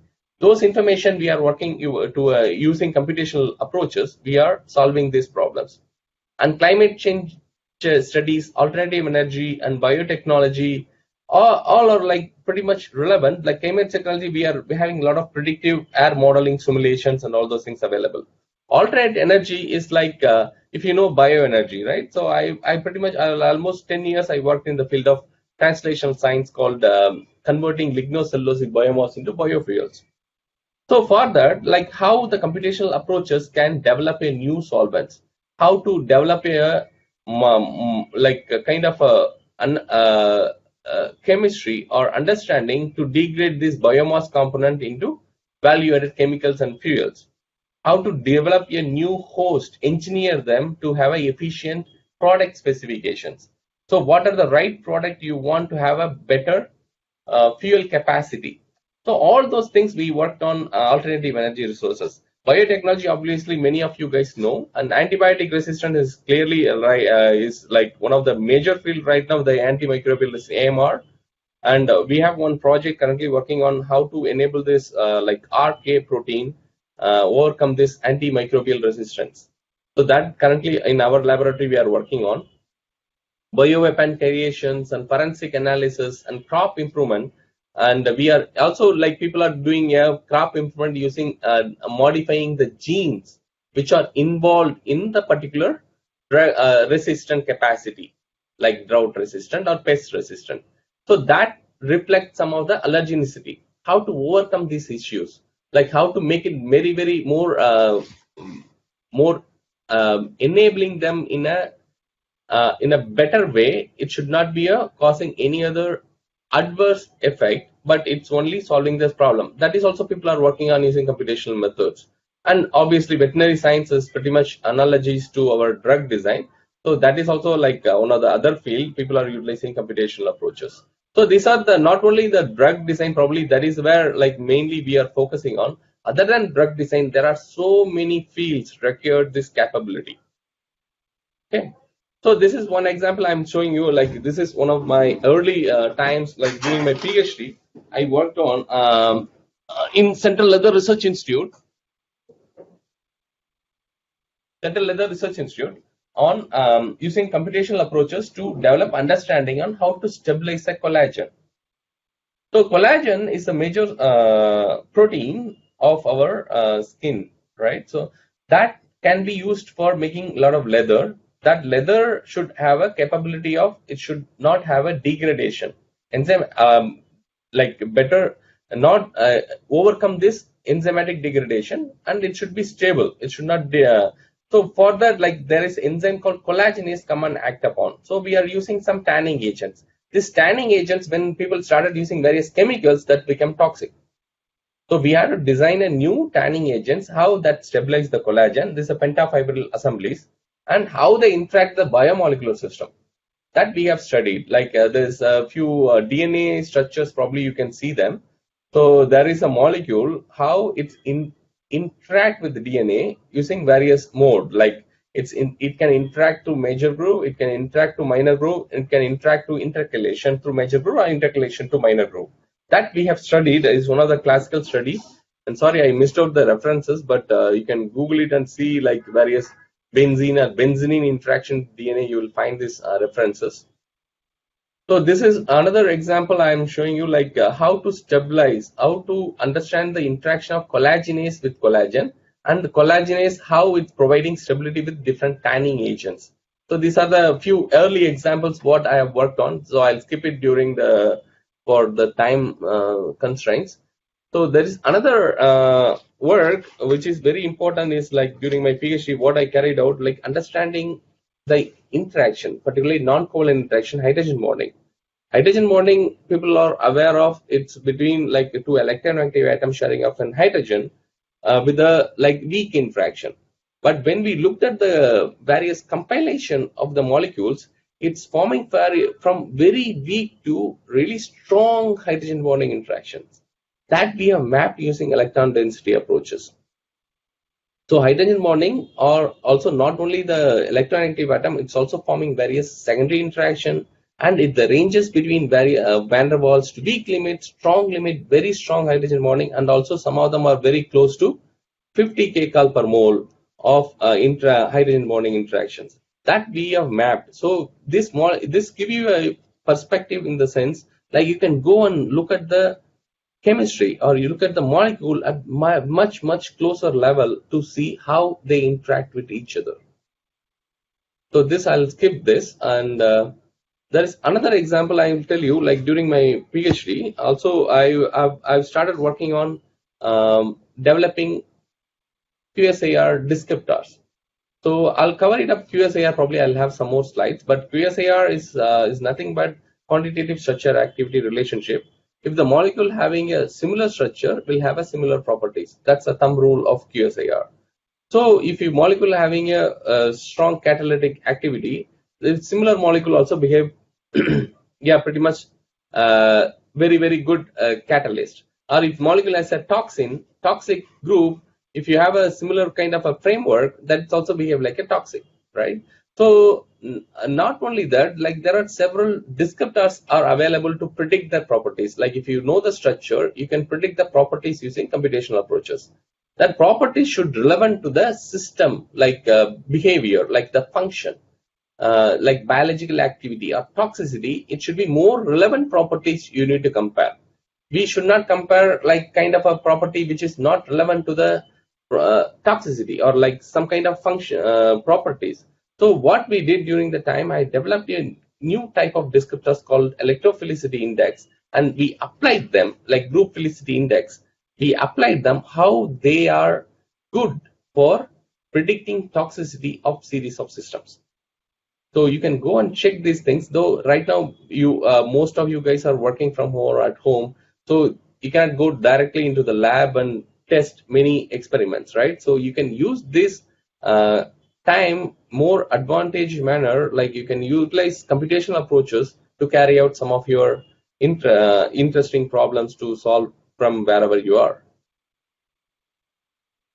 So this one more very interesting problem what we studied in 2010 when I was working in Indiana University with Professor Krishnan Raghavachari.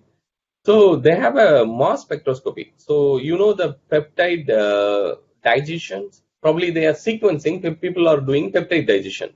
Here, one of the professors started doing a UV based peptide digestion, like peptide cleavage of particular bond. So here peptide digestion is in sometimes randomly cleaves this bond. So here when they are using UV, that's cleave particularly the carbon-carbon bond. So but they don't know the mechanism how it works. So they asked us like computational approaches. Here I'm telling you somehow that sometime computational approaches give you a predictive way how it's going on. Sometimes it will give you this like unsolvable problem. It will give you the clue how it works. This is one of the thing, one of the interesting chemistry it's happening is like when the UV light is shine on these peptides or proteins, it's go to a Rydberg state. In that, it's getting cleaved. The bond is getting elongated. That level of understanding you can study using computational approaches. So we have studied there some classical dipeptides, and we predicted that is what is happening, and also we tested using experimental approaches. So this is one of the very interesting problem. I got a very innovative idea on during the time. So then I moved on. Like actually, I missed it. Like when they are introducing, they covered me. Like I worked in CLR. I worked in as a Lawrence Berkeley National Lab, Los Alamos National Lab, Sandia Lab. So that's where I started doing various type of research. That's what I would like to cover, like kind of story. I missed a couple of slides during when I'm compiling this presentation.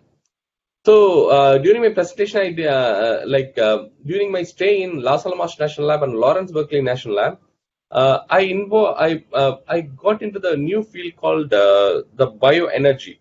Only that time, the U.S. government Department of Energy started investing on converting like lignocellulosic biomass into value-added fuels and chemicals. Because a lot of like the depletion of fossil fuels and a lot of other environmental issues, so we need a non-edible sources to get this biofuels and chemicals. So lignocellulosic biomass offers a better solution. Like you can get many things out of it, like pretty much entirely replace these refinery, like petroleum refinery using these biorefinery approaches. But the problem is the biomass reconstituents. So many of the scientists like using multi-level approach, like is like kind of multidisciplinary approaches. Like it's not like there is no one single solution we can solve, right? Like so very many scientists like computational chemists, biologists, chemical engineers, bioengineers, like microbiologists, biotechnologists, all of them we started working on this problem. But when I looked at as a physical chemistry or computational biologist perspective, this side you can see the green, red, and blue. So these are all this biomass, lignocellulosic biomass like overview. Like the green color called as lignin, and the blue are hemicellulose, and the red colors are cellulose. The cellulose are linear chains of glucose, and they are interacting with these chains or using hydrogen bonding interactions. And the hemicellulose are 5-membered sugar, and that sandwich between your cellulose and lignin. Lignin is the polypropylene ethers, and they are like most abundant aromatic sources found in air. So this is the background of the biomass. So that's why you can convert and take this lignin and you can convert into value-added aromatics or various chemicals, and cellulose into sugar. Sugar can convert into fuels or advanced biofuels. So, but the problem is to accessibility to cellulose. So there are various methods people have started developing, like FX, ammonium fiber extraction methods. So that this ammonia will go and change the conformation into cellulose 1, which is naturally found, to cellulose 3. So when we looked at the computational biology, so the hydrogen bonding patterns are clearly saying, as well as the first time we found out that the stacking interaction. Stacking means you probably know about stacking of DNA bases, right? Bases and base pairs. Here also this the linear chains are stacked upon each other. That's also changing.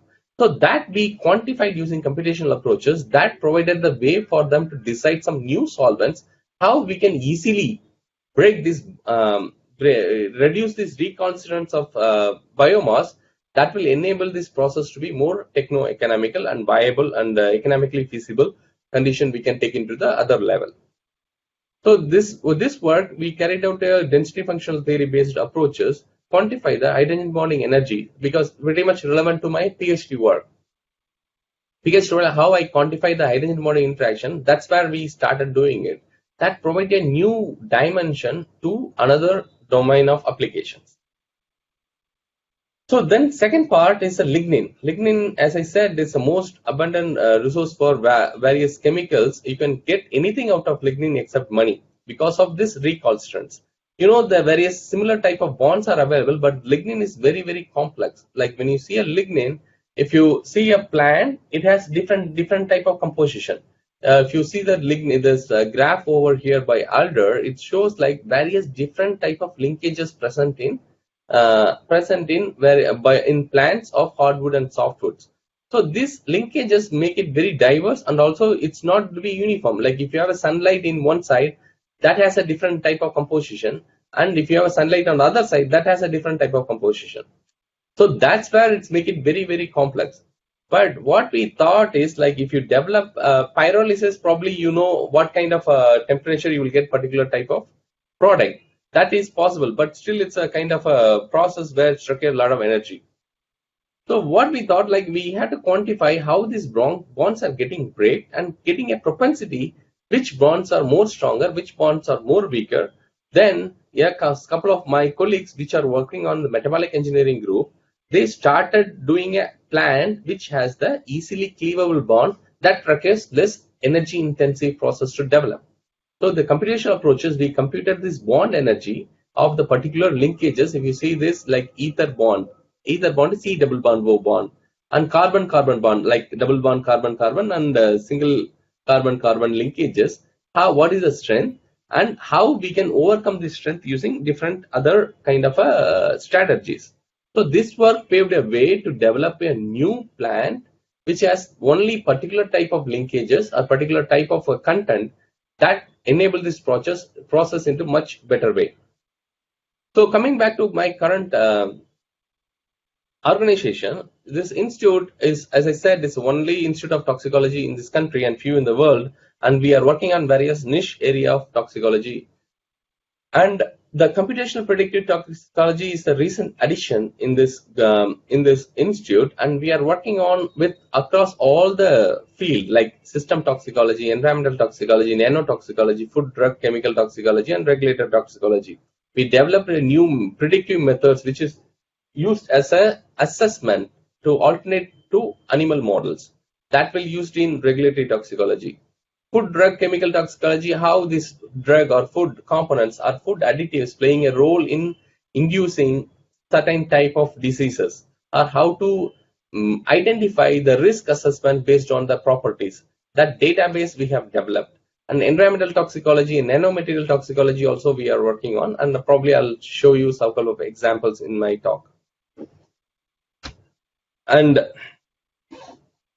the computational toxicology, we have 4 verticals, like particularly as I said, how, because this background is very much necessary for us to develop a understanding applied in the computational toxicology field.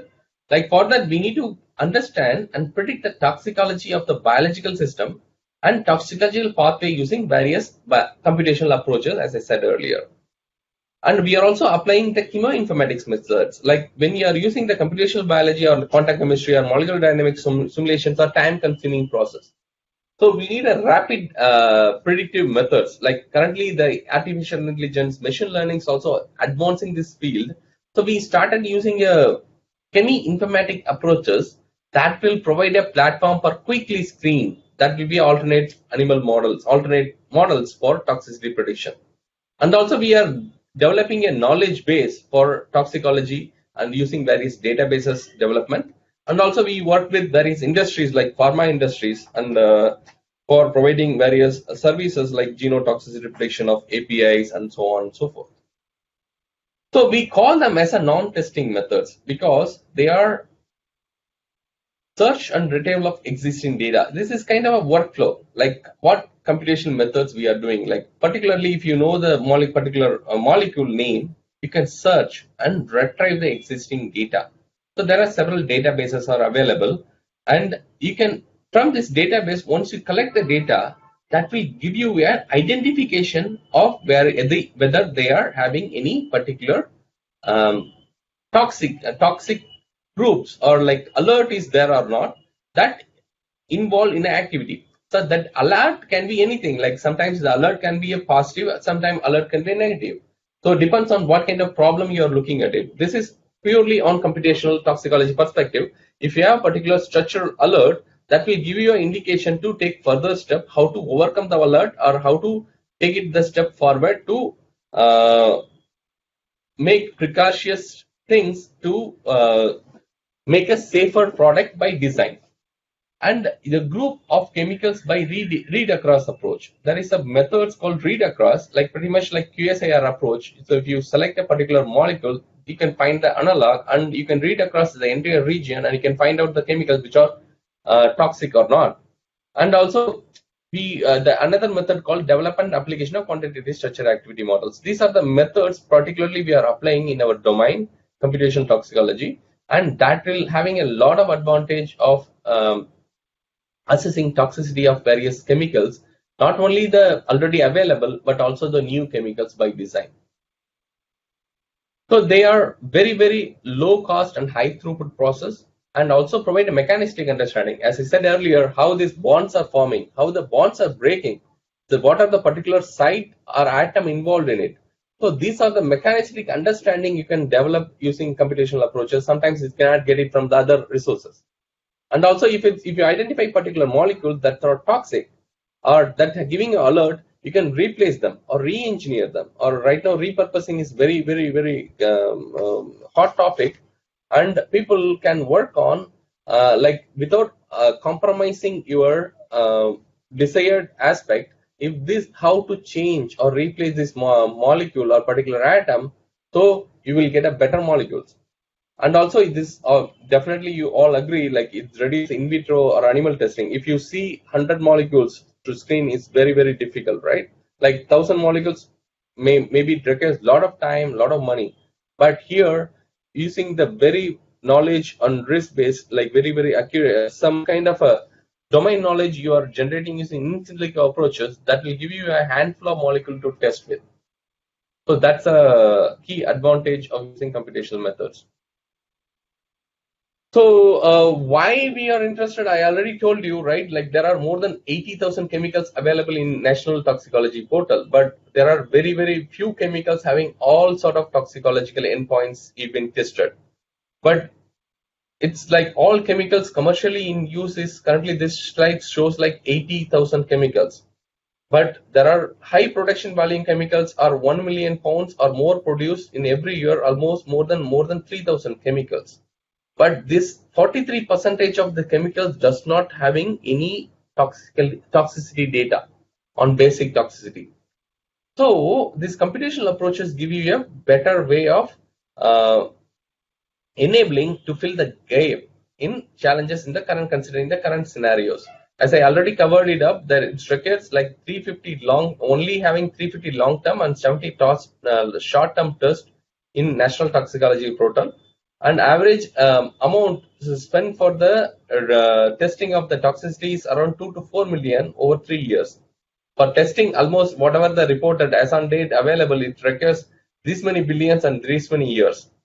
So considering this scenario, this computational approaches fill the gap in a much more elegant way, and also reduce this animals usage, and also cost and the accuracy and various aspects, and we can go on and on various aspects of how they are accurate, how they are comparable, what kind of test is being done, and what is the relevant test. So there are several things, but more or less this will completely replace these things that will enable better thing for anyone of us. So this is the drug discovery pipeline. As I said earlier, it's like identify the disease, isolate the protein, and finding efficient against a lead compound, and test them preclinical, and do the formulation, and file IND, and go for various clinical trial and FDA approval. Almost it take like 10 to 15 years. This computational approaches, what we currently evolved, is revolutionary the field, particularly various bioinformatics and molecular biology tools that will lead into various advancing this field into very quickly. We can go screen and test them and get approval and go for preclinical testing. For vaccines also currently developed in this similar fashion. And currently with this kind of a computational approaches enabled against this kind of a COVID-19 pandemic, to screen a volume of compounds in a very much shorter manner, to focus on very few drugs which are much more effective for this COVID-19 and other infectious diseases. Yes, there are a lot of pros and cons involved. You have to be very vigilant about it. You need to be very careful about it, and using the right choice of models and best use of these practices. The Insilico models having few disadvantages, like simulation models reflect what is known. If the mechanism is not entirely clear, the model might be erroneous. And to overcome this, there are a lot of other advantages. Considering this, you need to be very careful. Knowledge-based testing, if you started doing it, obviously that will give you a better advantage using computational methodologies. So the health concern related chemicals are like the chemicals are allergens, and also they create a lot of respiratory diseases and neurological diseases and systemic diseases, right? So we also develop various testing methods. Like here I'm telling you like what kind of acute and chronic tests we can do and how we can replace these tests using computational methods. There are many endpoints, many mechanisms. It's very tough to predict, right? So we started using computational methods. What we started uniqueness is like not only the structural approaches what we have taken, hemi-informatics approaches, we also trying to integrate with translational bioinformatics methods like pathway mapping. So that's where I told you the pros and cons. So if you see this various toxicological endpoint, first we identify the toxicological endpoints, then we go about it and how we can map them, and that will lead into various biomarkers. That biomarkers also helpful into understand this adverse impact as well as to overcome these challenges, right? So that's where we made a very systematic integrated study of very few selected systems. That's where I'm going to describe about it. Like a couple of works I'm going to talk about the predictive genotoxicity. Genotoxicity is like potential to interact with genetic material and make some measurable DNA alterations, right? So this probably you all biological background, you understand it much better than me. So mutagenicity is a different, like the potential to change the genetic properties causing heritable and genetic mutation. Using computation methods, how we can predict the genotoxicity? That's a question we started asking in our group. So we thought like what are the experimental methods currently available? What are the conventionally people are doing, like scoring and sorting, various chromosome aberration, micronuclei formation. and also Comet assays. That's it's developed in some of the tests developed in CSIR IITR. So we thought of collecting this data and how to use this data for our predictions. So first we why we started doing it, not only our interest, and also currently the trend in the global scenario moving towards utilizing the computational approaches, like the registration, evaluation, and authorization of chemicals, that started promoting various alternative testing methods, including computational methods for analyzing and assessing this toxicity testing of chemicals, and also to avoid this animal testing. So they are suggesting to use the QSIR methods, which are much promising and encouraged by regulators to support and optimize the risk assessment. And there are several commercial and as well as public predictive models for not only carcinogenicity, mutagenicity. There are several toxicity endpoints are available. But as I said, you need to be very careful in selecting the particular methods. Because when you take randomly like a black box, that will give you a garbage in, garbage out. So if you understand the concept, understand the particular endpoint and the toxicity and mechanism, probably you will get very closer and very relevant method or models for predicting toxicity of the chemicals or drugs. But really, drugs are almost 90% getting failed at the end of clinical trial because of this toxicity.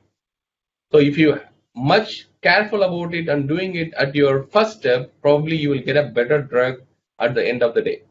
So that's where it has a lot of unique future of utilizing these methods. So these are the methods, some currently available. Some of them are commercial like Direct, and some of them are open sources like VIII, and there are other QSIR toolbox and so many other things also available.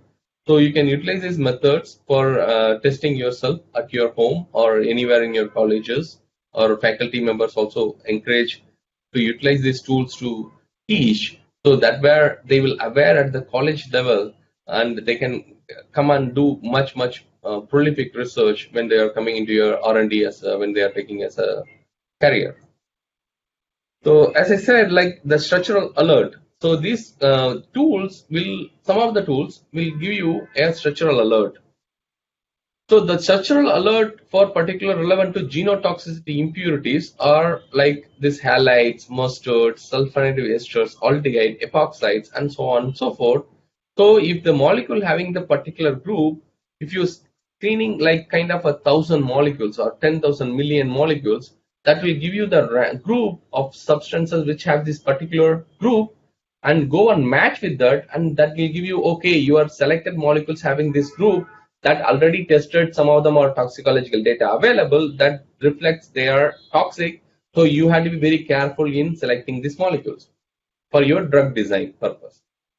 So that will give you an alert. That's what it is. Like if you have a database, that database containing various structures with the relevant properties already available, existing experimental information, and using computational approaches also, there are several other properties you can predict, and we can make it as a complete database data set. That data set will give you as a resources. Like if you want to design a particular chemical, so you test the chemicals whether that molecule is toxic or not. Go and deposit the structure over there and see whether if you're getting any alert or not. They are using sophisticated, very hierarchical machine learning methodologies and compare with various mutagenicity tests available in the particular database, and that will give you an alert in the system. So you will be knowing like what before making your synthesis or before selecting it. So you will know whether the molecule is toxic or which one to safer to go further. In the time, you probably, many of you guys aware of 3D printing, right? Like 3D printing are used for generating various bioorgan and biological testing, as well as like now with a lot of material also happening. Like it started with the materials. So obviously this technology always comes with like kind of another dimensions. Okay. That also comes with some kind of a toxicity, right? So we have to be do some good risk assessment or hazard identification that will provide a better way to develop these technologies. So we started understanding how this 3D printing works and what are the chemical kind of polymers are used for printing, whether they are toxic or not. So that's the question we asked. So majority people are started using this ABS, acetonitrile butadiene styrene, or polylactic acid. So the literature suggests like they are potential risk for 3D printing because of the ultra fine particles emitted from this printing technology can be a toxic that create immediate acute toxicity, or sometimes they also develop a lot of chronic effects. So this study is showing here that showing like ABS generate higher amount of ultrafine particles compared to PLA. So then we started collecting this acetonitrile, butadiene, and styrene. They are formed in a radical formation that creates this ABS form polymers.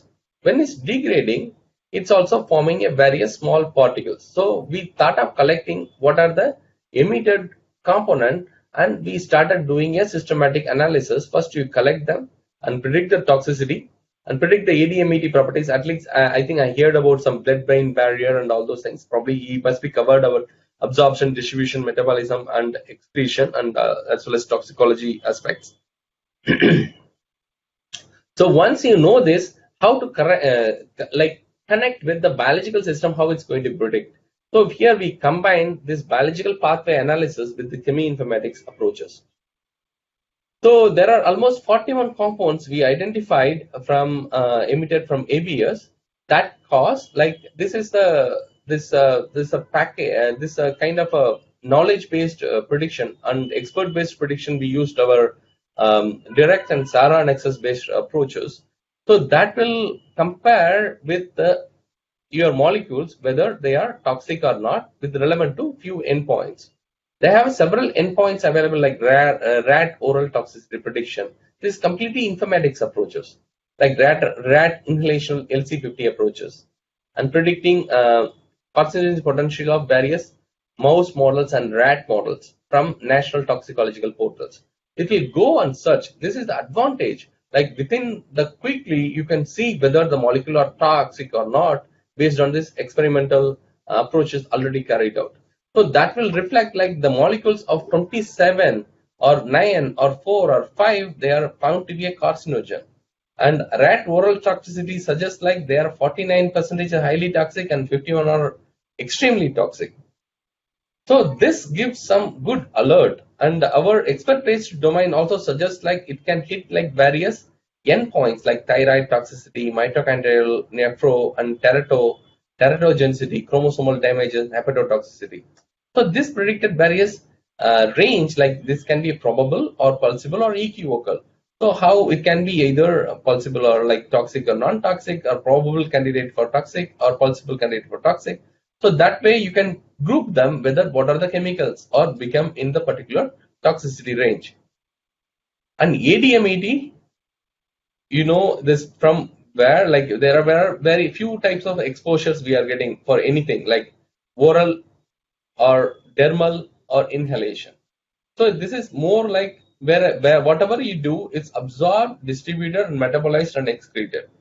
So this very crucial critical descriptor to do a safety or toxicological estimate of the drugs or chemicals. So here what we did, like we collected this 41 chemicals. The 31 chemicals fell in the range of 0 of 1, which signifies they have a good absorption in the terms of intestine. And the log p value is also suggesting like 10 chemicals are high distribution chemistry and 30 chemicals showed moderate distribution. And blood-brain barrier, which I overheard, like 35 chemicals are 0 to 2 category and 3 to 4 category, which signifies low and identified range. That's okay. But 14 chemicals are hepatotoxic and 27 chemicals are non-hepatotoxic.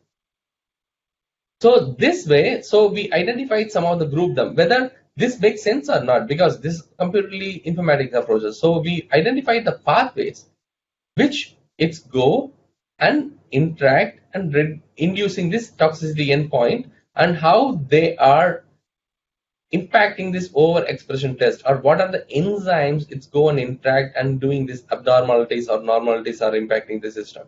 So this study, we did a biological pathway analysis that reflecting these chemicals which are coming out of this 3D printing that can induce cardiovascular signaling, metabolic pathways, oncogenic, homeostasis, neurological, immunological, that reflect into various endpoints what we have studied based on Adme properties or other national toxicology portal predictions. So this way we are getting a holistic approach to predict the toxicity of the chemicals. This 3D printing is just example. You can use this for various other chemicals also, or drugs or APIs or so on. So since I'm coming from the biofuel background, so again there are several chemicals you can getting out of these biofuels, like synthetic chemicals. These synthetic chemicals also sometimes they are volatile and also create toxicity.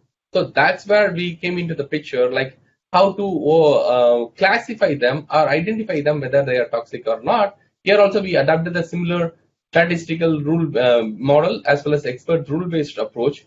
This all part of the QSAR models, and we started predicting this toxicity of like almost 119 compounds one can generate from the fuels and chemicals from synthetic biology. It's like nano eco toxicology database. We have compiled like various nanoparticles, nanomaterials, or metal oxides, and their various toxicological endpoints, and that one can easily search them for developing various other, like now nanotherapeutics are pretty much evolving, and they are utilizing in many other products and on so forth. So you can use these databases to identify whether the molecules are particular range, how they are causing toxicity, and what are the doses or what are the sizes that reflect in toxicity. All those information you can get. Another one is like we recently got like a couple of years back we got a funding from CSIR on a mission mode project called Food and Consumer Safety Solutions. Here we developed a database called food additives. Almost 3,000 compounds are used as a food additives. We compiled them, but they also lack of lot of toxicological information or ADI values. So we started predicting these toxicity aspects and also compiled in various literature like text mining approaches, putting them into one place. That will become a huge, good amount of resources, and the FSSAI also currently interested in exploring this database. And antimicrobial surface agents. So this we created like for one of the translational applications for a company. So they want to develop a disinfectant solution which are antimicrobial in nature, but they don't want to use a synthetic chemical. So they want to use a natural compound.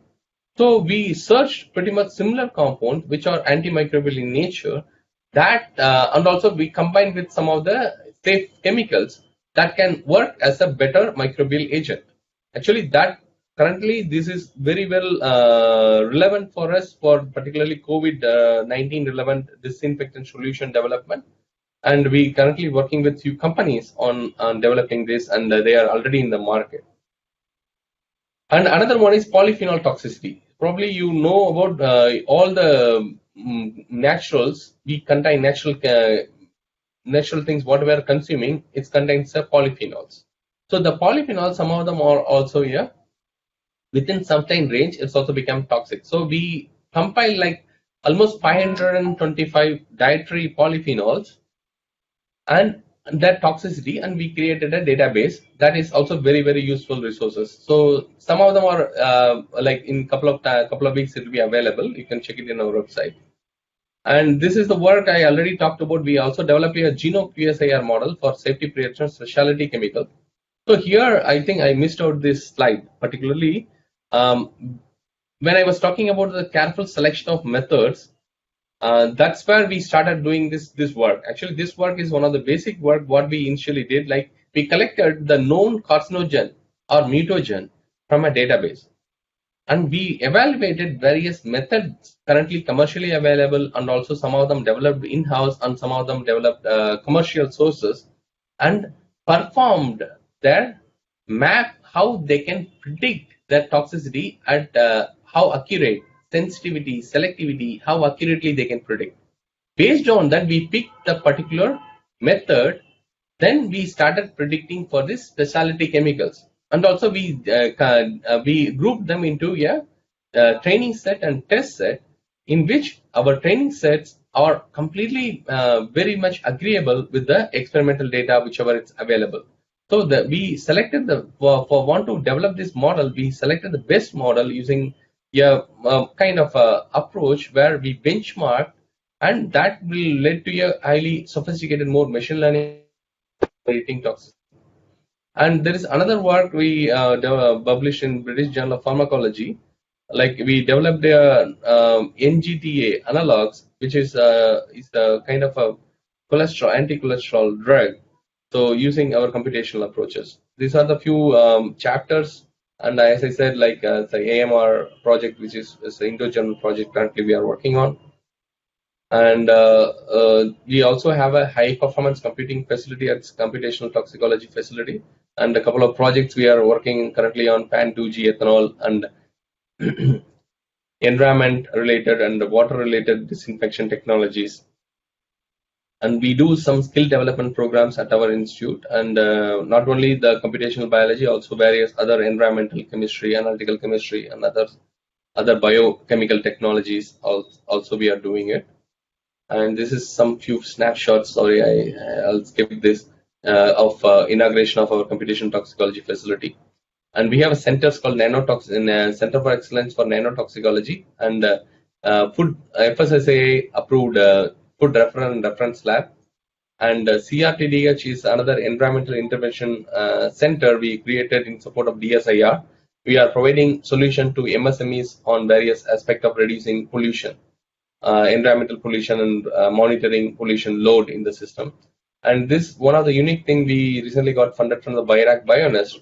So kind of students or entrepreneurs to come and work with us in this environment, so they can create some product and process and to host this startup for developing this bio entrepreneurship culture in this institute. So this is a few things what we have also printed using PLA. So actually this is we kind of use this for helping some of the patients in the emergency of some dental surgery. That's where we created this 3D models that will give them a precise prosthetics to develop them and do some precise surgery to treat this patient very more time effective manner. And to conclude, there are a lot of advantage and great advantage using computational approaches, and we are working on integrating various in vitro, in vivo models to predict some better alternative approaches for predicting toxicity and risk assessment. And the supercomputing also adding another dimension to the field, like we can expedite and predict this technology with much robust and much faster way. We can now provide the solution and more realizable prediction across various domains, as I suggested in various application domains. And I'd like to conclude with the statement of Sidney Brenner. He got Nobel Prize in 2002. So all biology is becoming computational, much the same way it became molecular. Otherwise, low input, high throughput, and no output science. So there is lot of advantage in computational approaches. I thank our team and our director, Professor Talak Doan, for this facilitating this work and research. And I would like to thank all my mentors who are worked with some of the works I've cited from CLRI and Lawrence Berkeley, Sandia, Las Alamos. I thank all of the supporters of funding agencies, and thank you so much for once again, and thank the organizers and everyone for patient listening. And I will be happy to answer a few questions.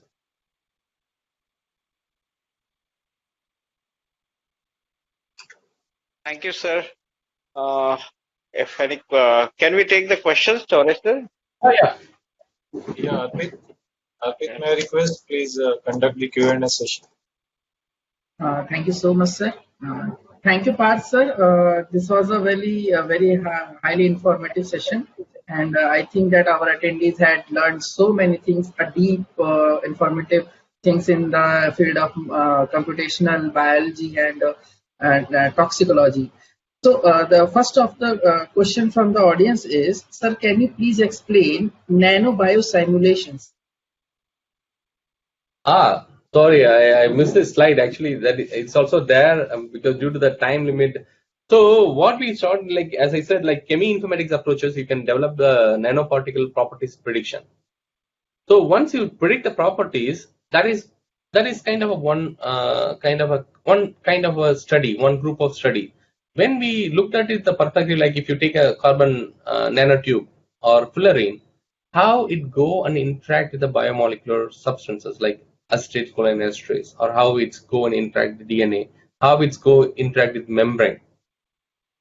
So that's what we have studied using multi-resolution approaches, like taking a relevant nanoparticle or nano material, like sometimes we have studied like functionalized nanomaterials, like functionalized carboxylic acids are used for drug delivery. So that we have taken and how they go and interact with the biomolecular systems such as membranes. Like we have membranes like POPC or DOPC based membranes, and which is more prevalent membrane, how this facilitate and interact, and what are the way it's going in, and what are the key molecular forces are involved in these interactions. Or like proteins, some of the receptors are how it's recognizing these nanomaterials, these extra material substances.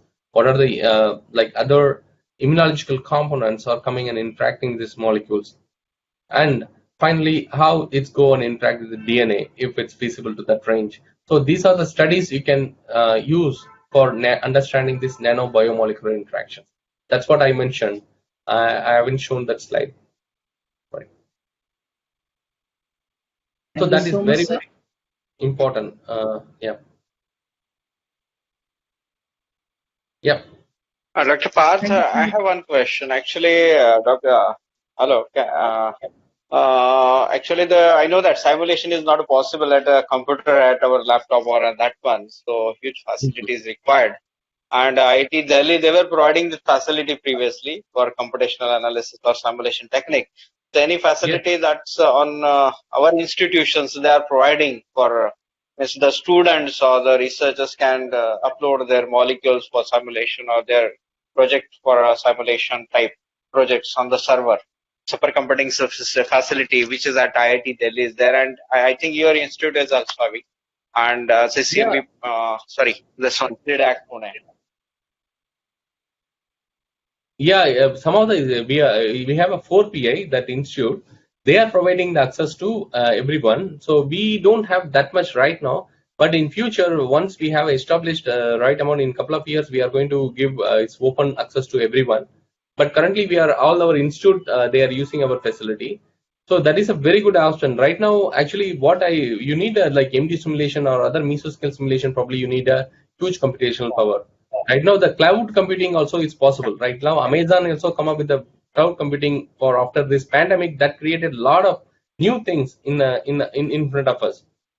Like you can use the cloud also using for running your simulations. Sometimes they are free, sometimes they are not that not that reachable due to expensive way. But what I suggesting you, like you when you looked at this QSAR or chemoinformatics approaches, that does not require much of your intensive resources. Probably you can do it your laptop itself or your PC itself. Yes, actually, I have a laptop. I'm doing with the genome assembly and that one now, fungal genome and a metabolic pathway analysis of that one at my center here on fungal. But again, the constraint is that was the supercomputing. So I had a talk with one of my friend at SIDAC also. Can I get Oh, the CDAC, access yeah, CDAC, for a they are data? fine. Yeah. So Yeah, the participants, maybe one of the researchers, they are good, so they can also ask and they can go for, because I know that it's not possible. The cloud computing, they are charging a bit higher sometimes. it's The higher, yeah. hourly based charges. Actually, Yeah, for yeah, yeah. COVID-19, some of them they opened up for free. Okay. So let. You can check it out. You can check it out. Thank you, sir. But, yeah, Any more questions from audience? I think Dr. Arvind. We have one more question. yeah. Okay. So the next question is, how to analyze data for genotoxicity assay? Oh, That is an experimental problem, not my problem. Actually, what we do is like we carefully pick the results from the genotoxicity assay. So ecotoxicity or genotoxicity, whatever the assay, we correct them from the literature and we try to mimic using our computational tools, which is the appropriate model, which is matching with the experimental assay results, like IC50, LC50, or whatever the endpoints they are analyzing it, the genotoxicity prediction or other things. So we compile them. Sometimes we do check from where the data is coming from. Other than that, like analyzing is like kind of a massive analysis we used to do, combining multiple molecules or like 1,000 molecules or 10,000 molecules, group them, map them, like identifying, pick them, classify them using supervised and unsupervised learning.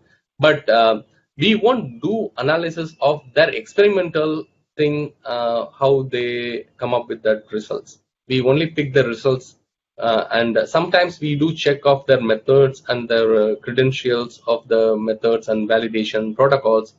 But we don't, most of the time we don't get access to all the data which are required to curate them. But we do some curation after collecting the data.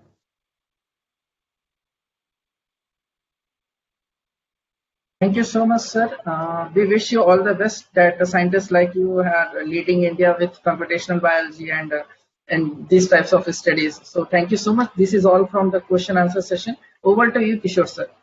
Yeah, thank you so much. You can write to me also, so maybe I can answer to you much better, because due to this 1 hour session, I don't want to take it for long. Dr. Parth, actually, thank you very much. It was a nice interaction, but lots of questions are there from my side. Also, may I also need the help? Maybe for that, what we are working, because I'm also working on the genomics and that metabolic pathway engineering. So it will be, I will interact through email to you. Okay, yeah. Thank you, sir. And it's a great pleasure. Yes, thank you, sir. Dr. Choure. Yeah, thank you very much, sir. I would like to thank Dr. Parth for giving his very important time to us. And all the participants have learned new things from you. Your innovations mean a lot for us. So thank you very much, sir. And we will again invite you in the future. And we will have more time we require from you, so that we will learn so many things which are left now, right now. So thank you very much for accepting our invitation. Thank you, sir. Yeah, please do keep in touch. Yeah, thanks so much. Yeah, bye-bye. Thank you. Now we can go with our training session by Dr. Nilanjan Banerjee, sir. Dr. Nilanjan, are you there? Yes, sir, I'm there, sir. Yes, sir. Now we can start our session. Okay, so I will share my screen.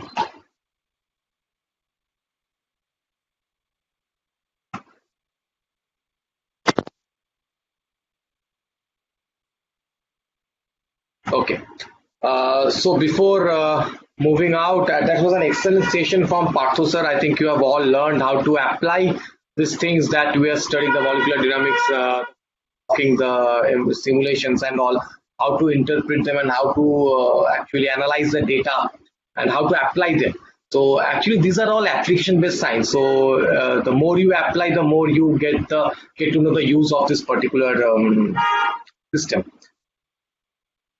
So you were talking about the targets. So as I was mentioning that there are majorly two kinds of targets, the proteins and genes. Now a gene-directed drug targeting is also in its in a very novice state right now. A lot of research is going on. It's not an established field yet. There's a huge potential to that gene application, gene-applied drug designing. So generally, when we talk about target, we generally mean proteins, because proteins are majorly used, and among proteins the GPCRs kind of take the headline, and they are the major product where people try to design and target them. It's because GPCRs are receptor protein. And one thing you must know that any kind of signaling cascade, they generally start with the receptor protein. So it's always easier to target a receptor protein because first of all, because if you target your receptor protein, then the drug need not enter the cell. There are some drug which fails to pass the cell membrane, right? They fail to pass through the cell membrane inside the cell. So when your target is on the cell receptor, when it's present on the cell membrane, then your drug need not pass through the cell membrane, and that's a very good quality. And that's why a lot of people try to manipulate this receptor proteins, and other reason being that the signaling cascade starts through them. So it's better if you cut the head off. If you simply cut the head off, then obviously the whole body is going to die, right? Now, there are some properties for an ideal drug target. So what are the properties? Some of them, the properties that the ideal drug target must have is the target has to be a disease modifying, or it has to have a proven function in the pathophysiology of a disease. Because that's the main thing, that your protein must be involved, or your target must be involved with the disease, right? And second thing is that the modulation of this target must be very less important under the physiological conditions or in other diseases. Because if your protein is already overexpressed, because sometimes what happens is generally the proteins which are disease modifying, then they have a very limited amount, they need a very limited amount inside in our body. Once the amount crosses a particular threshold, they simply target, and they act as a toxic, they act as a poison, and they simply cause the disease. So obviously, under normal conditions, the disease, that particular concentration of the product modulation must be very less. And even if the druggability is not obvious, then a 3D structure for the target protein or a closed homologue must be available for druggability assessment.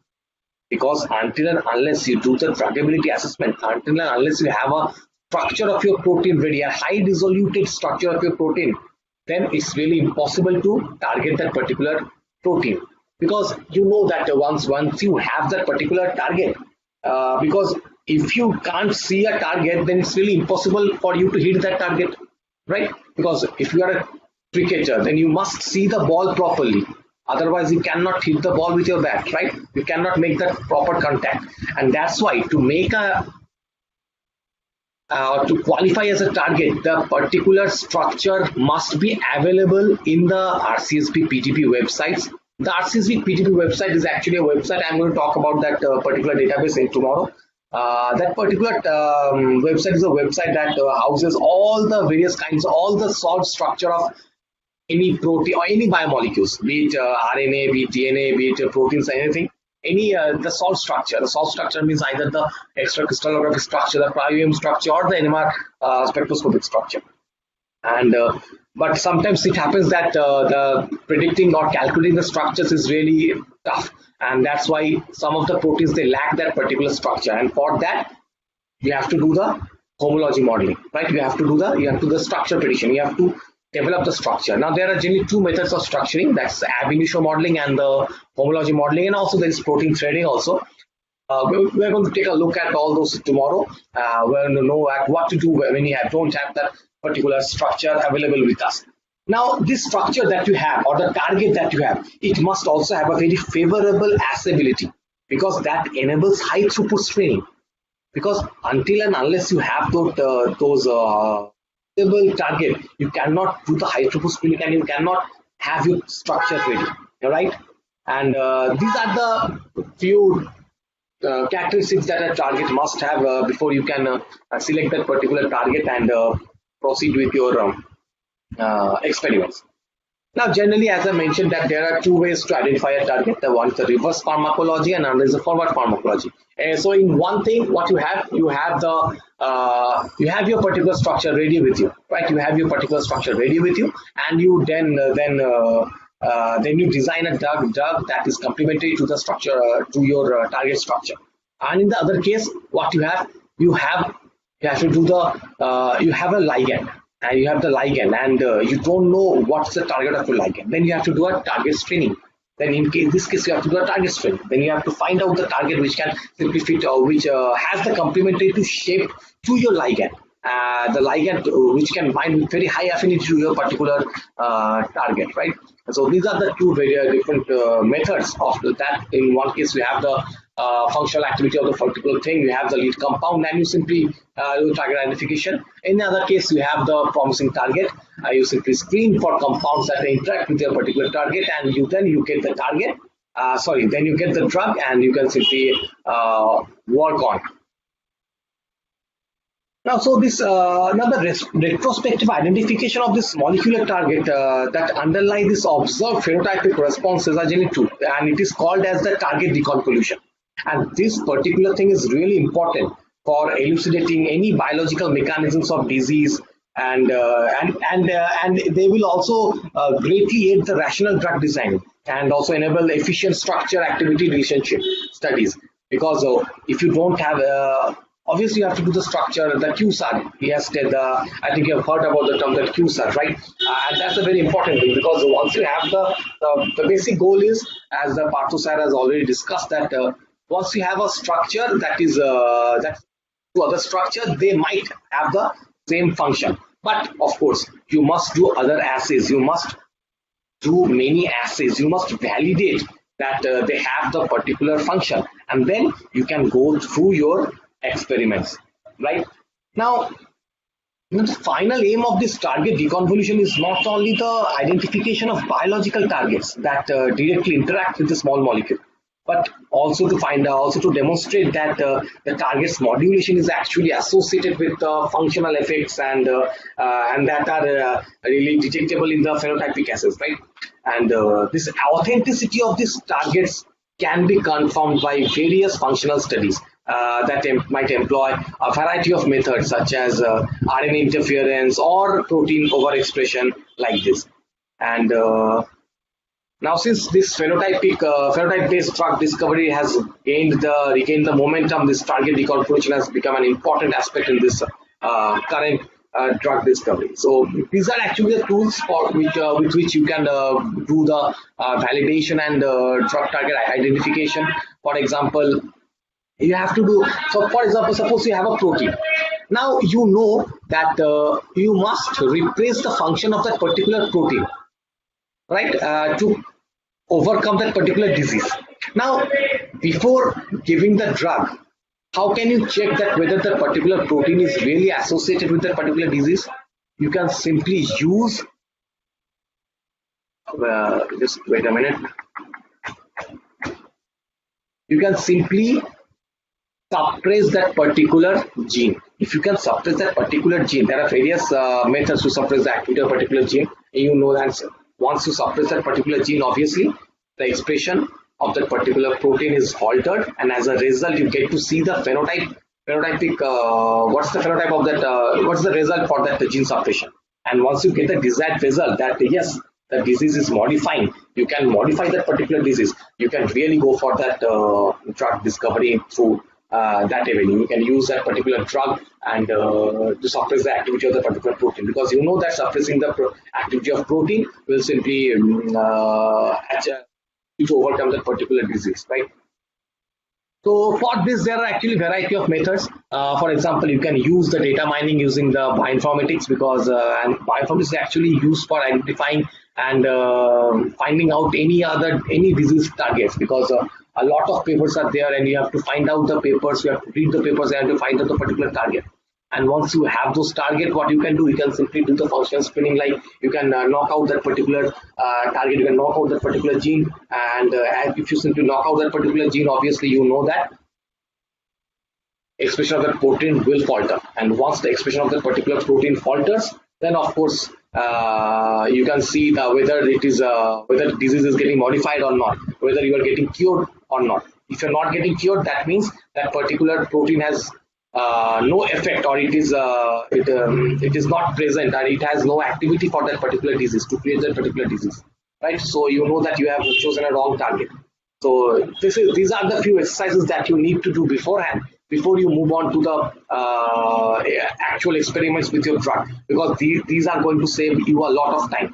And of course, when you are the time is of essence, because if you are thinking of curing a disease, then obviously you know that a lot of person is suffering from the disease, and it's obviously better to quickly get a medicine into the market, right? And though generally it takes, if you carry out all the 3 phases of trial and all, generally it takes 15 to 18 years for a medicine to get into market, starting from your basic research till marketing. So that's a general time length. That's the average time length. So obviously you don't want to extend that time period more, right? So that's why these are the few things that we have to do beforehand, before we move on to the actual target. So this target discovery, I've already discussed about the target discovery, that we have these targets. Once you have the target, because then it's always better for the target discovery, because then, as I've mentioned, there are 2 methods. Where you have the ligand and where you have your ligand ready and you want your target, and in the other case you have your target and then you build a small molecule or a drug according to your target. Because the second one is much better, because in this case what you can already consider the structural importance of that particular target. Because if you have a ligand and if you just want to find out the protein that can bind to your ligand, it's a good method, it's a very good method. But in this case what you don't have is, you don't have that exact nature and chemistry of your protein, because we have not studied your protein. But in this target discovery, what you do, you already have your target. You know all the structural aspect of your target. And once you know all the structural aspect of your target, it is really easy to develop a molecule that will be complementary to your target, right? So that's the basic advantage that you have. Now, of course, to validate that your drug target, there are 2 essential things that you need to do. One is the reproducibility, and that means you have to just reviewing the various literature or doing the various things that I've told you, then making knockouts and all by using siRNA to simply stop the to inhibit the activity of the particular gene, to doing the siRNA, using siRNA on all. You first need to confirm that yes, your drug target is really your desired target, and that is the reproducibility. Because your experiments that you do, they have to be reproducible in various other parts of in the other labs. Suppose you today you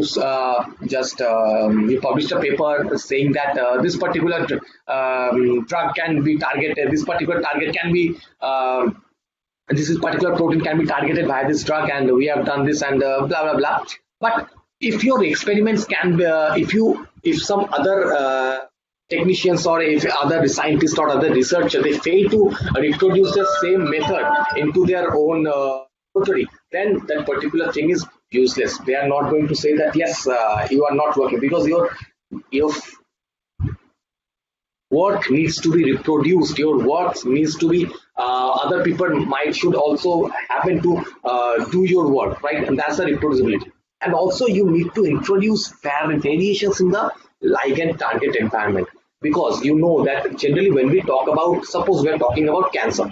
Now, even in cancer, suppose if we are talking about breast cancer, then there are a variety of breast cancer tissue cell lines. There is MCF7, there is MDMB231, there are various other breast cancer cell lines. So now suppose you are working with a particular drug and you use the MCF7 cell line to see the activity or effect of your drug, and you see that yes, your drug is working in this particular cell line. But suppose some people they are using an MDMB cell line. Now if your work or if your drug fails to address the same issue in some other cell line, then there is a limitation to your drug. Your drug can't be a universal drug. Not all people can use your drug. So in that case, your drug failed. Drug is it became a local entity. It is not an universal entity. So obviously, to show the effect of your drug, you must consider each and every possibility. You must use all or different type of cell lines. You must use different type of pHs, different type of temperature, and so that you know that your drug is actually works in any chemical condition. Because as I have already mentioned that each chemical condition, the chemical and hormonal condition of each person differs from one person. Now, since the chemical and hormonal condition differs, you must include all those variations into your experiments to see how your drug behaves in various other environments, various other conditions, and you must see the effect of your drug on those various conditions, so that you can also monitor or you can edit your drug to suit, so that they can show same activity or same effect in all the other conditions. So that's one of the things that these are things you have to keep in mind too for validating the drug targets and all. And this is one of the things that you can use SIRN for drug validation, because I think you all know why SIRN is one of the very easier method to check for your for validating your drug, rather than doing knockouts and all. SIRN is very easy method, and it's really easier method, because all you have to do is design a particular complementary RNA, and then you have to follow the way the already established protocol. The protocols are present in Google. You can simply find them out, and you can simply do this, and then it's confirmed. And obviously, for any kind of cheap experiments also, if you're working with a particular protein and all, suppose you say that this drug can inhibit the action of this particular protein. Now, if you simply use the siRNA as a control, you use a control, you use a second set using siRNA, you use a third set using your only drug which lacks your siRNA, and you compare the result. If the results are comparable, then obviously your drug is working as good as siRNA, right? And that's the way why people work. Now, once you get your drug, you must also find out that whether your drug is actually interacting with that particular protein or not. And this molecular docking is a tool to check that whether your target or your drug is actually getting bonded to your target or not.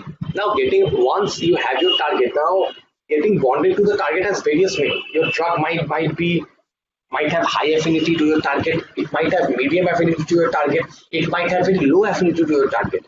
And also, suppose you have designed a drug and you feel that this drug will bind to the active site, but it might not happen that way, because sometimes what happens that in the active site also houses some of the waters. There are various water molecules that are present inside the active site, and that limits the volume of the active site. Now, if there are already some water molecules present inside the active site, then your molecule will fail to enter into the active site, as there is no space left. So that's why in that case your molecule might bind to some other residues, and you don't know what will happen if that particular molecule binds to other residues. So it's always better to do this kind of molecular docking to see whether if your molecule is actually binding to the designed or desired domains or not. Now the setting up of an input structure for docking is just as important as the docking itself, because this analyzing the result of the stochastic search methods can sometimes be really unclear. So in the field of molecular modeling, docking is a method that actually predicts the preferred orientation of one molecule to a second when bound to each other to form a stable complex. And the knowledge of these preferred orientations may be in turn used to predict the strength of association, to find out the binding affinity between the two molecules. And they generally this docking servers, they actually use some scoring functions. They use some scoring functions to score and to find out, because they all have some inbuilt algorithm to it, and the algorithms are as good as the person who is developing it, because into the algorithm you have to feed all the information.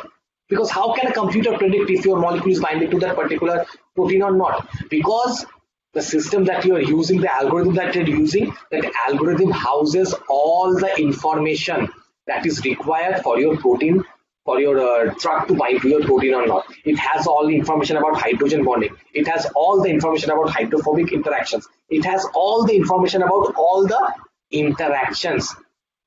And these are really, and day by day they are getting updated, because most of the many researchers are coming out with a newer method.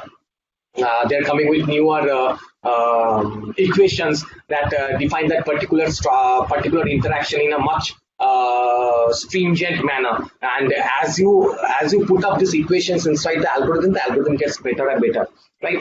So like this molecular docking has really become an important common component of this drug discovery toolbox. And its relatively low cost implications and this and perceived simplicity of use has really stimulated an ever increasing popularity within the academic communities, right? Now, generally the molecular docking, there are majorly two tasks, right? The pose and the scoring functions. Now the sampling algorithm, what they do, they actually predict that many conformations, they are generally referred to as poses. When I say pose, that means they are the conformation of that particular complex or that particular drug. Okay. Now, this particular pose is something that which the ligand can assume once it is within the binding site or in the active pocket. And again, we have the scoring function. Now, scoring function is then the algorithm that predicts the binding energies between the ligand and the receptor for each such predicted pose.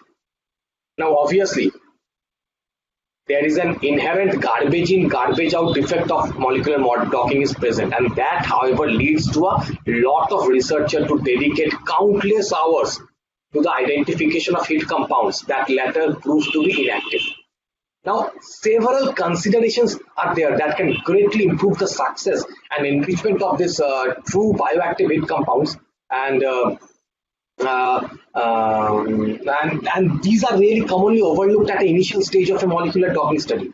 And these inherent flaws are further excavated by the user oversights and errors, right? Now there is no one rule fits all kind of theory in molecular docking. Now, most docking programs, they have varying methods to deal with each topic discussed, and that I'm going to discuss, and because several see that there are various kind of program, right? And all programs have different algorithms. Now, all of the algorithms, they differ from one another. Now, it's of course to use the particular docking mechanism that suits your experimental conditions, right? Because there are some docking methods that uses protein-protein interaction. There are some that uses the small molecule protein interaction. There are some that uses the DNA protein interactions. So there are various topics, and now it also must be taken into account that every receptor or every target is really different, and the ability to replicate the experimental and physiological finding is highly system dependent, because in this case it's not up to you, it's the algorithm that is predicting, right? And so there are few errors that we have to address before we can put a molecule for docking studies. We are going to do the hands-on docking study after a few after we deal with these topics, and we can actually assume what are the things that we can see and all. Now the first is the receptor structure preparation. Now there are though most receptor preparation tools, they accurately and completely process all the informations of that particular structure, because in X-ray there are some informations that are not undertaken, right, during the crystal structure refinement, and it is really important to understand these processes and make the adjustment when necessary. Just to give you an example, this histidine, it actually provides a unique problem in terms of the residue protonation, because it can be protonated in 3 different conformations. You have the imidazole ring of the histidine chain, right? And that can be protonated in a neutral conformation at the epsilon nitrogen. Okay, or it can be protonated also into the delta nitrogen, or it can also have a +1 conformation where both epsilon and the delta nitrogen are protonated. And to further complicate this correct conformation of the imidazole side chain ring, there are several ambiguities in the crystal structure that often switch the carbon and nitrogen, and it creates an additional 3 rotameric conformations that is called flipped. Okay, so we must address those issues, because if you give a wrong structure, if you input a wrong structure into the molecular docking system, obviously it is going to process the wrong structure, and it is going to give you the wrong structure as a result. So that's why there's inherent garbage in, garbage out. If you put in garbage, you're going to get out garbage, right? So that's why you need to modify, you need to address, and you need to stabilize, you need to get the best structure into this molecular docking program. And after you put in the best structure, then you have then you are sure that the result that you are getting is pretty good, and then you can go from there and perform other minimization and the other empty simulations to check out the atomic nitty-gritty and to find out the various kind of interactions and to see whether that particular drug that is binding to your target, does it keeps on bonded to the particular residue, or does it interact with some neighboring residue? Because sometimes what happens is, whenever you do docking, the docking just gives you a particular snapshot that your molecule is binding to this particular residue. Yes, it only gives you these results. But in course of time study, as I mentioned, that inside our system, the proteins are not in a static conditions. They are always in a dynamic motions, and they are in a structure itself also in a very dynamic state. So what happens? They always very minutely they change the structure and they move around. So as a result, when they change the structure, what happens is sometimes the drug that is bonded to that particular residue, is sometimes that bond breaks, and what happens, it finds another neighboring residue and it finds a better affinity towards that particular residue, and it forms a bond with that particular residue. So in this case, in the docking studies, you found that suppose the arginine 23 is binding to your molecule, but later you found out that not arginine 23. After simulation, you find out that it is lysine 26 that the molecule is actually it keeps on bonded to. So this is the reason why after docking you also have to go for molecular dynamic simulation to check whether the result that you have is proper or not. Okay, and also there are you must also see that these also have to keep the side chain flexibility issue, because sometimes what happens is addressing this protein flexibility can substantially improve the enrichment, but it also remains as one of the most challenging aspect of the molecular docking, because now generally there are two approaches to incorporate the dynamic nature of protein structure, and that is the flexible receptor docking and the ensemble docking. Right now, what happens sometimes is that the side chains of this lysine arginine, they have a long side chain, and since this side chain move around a lot, right, they have a very high B factor. The side chains have a very high B factor.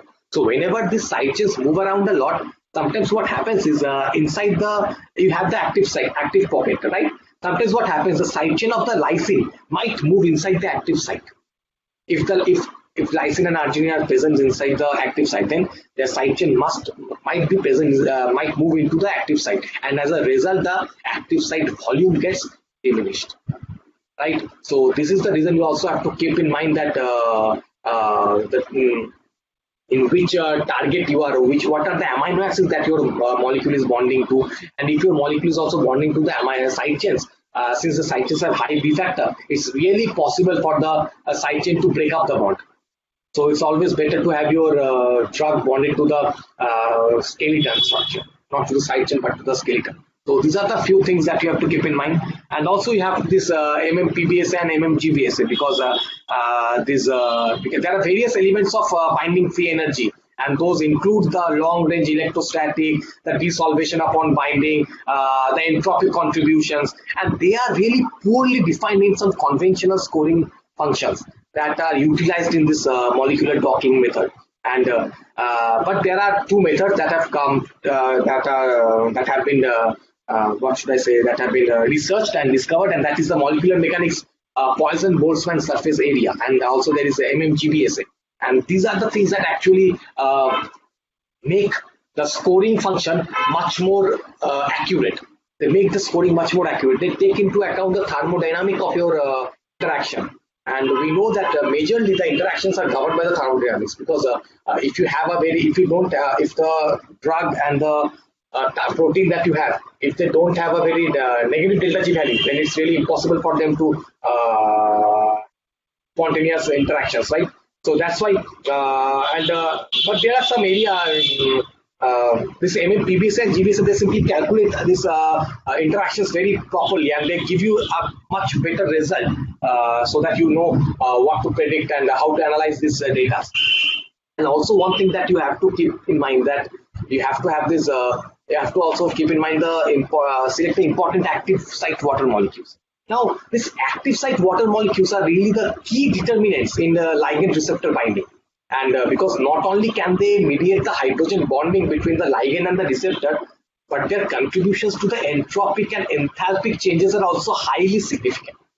Now, in a virtual spinning context, this addition of water and is frequently neglected because it's very intensive computational simulations are required, and it does not permit the rapid spinning that is required for large libraries. Because I have told you, because once you have the molecule, it's not that you have the lead molecule, you have 10 or 20 molecules. So you need to, from the 10 and 20 molecules, you need to select only a particular molecule, a single molecule. And so for this reason, you have to perform the experiments with all those 20 molecules, right? So if you, so in this regard, if we have, if you spend a lot of time just to select a particular drug, the whole process gets stranded. And that's why during the simulation and also during this particular docking and all, they simply try to neglect the water.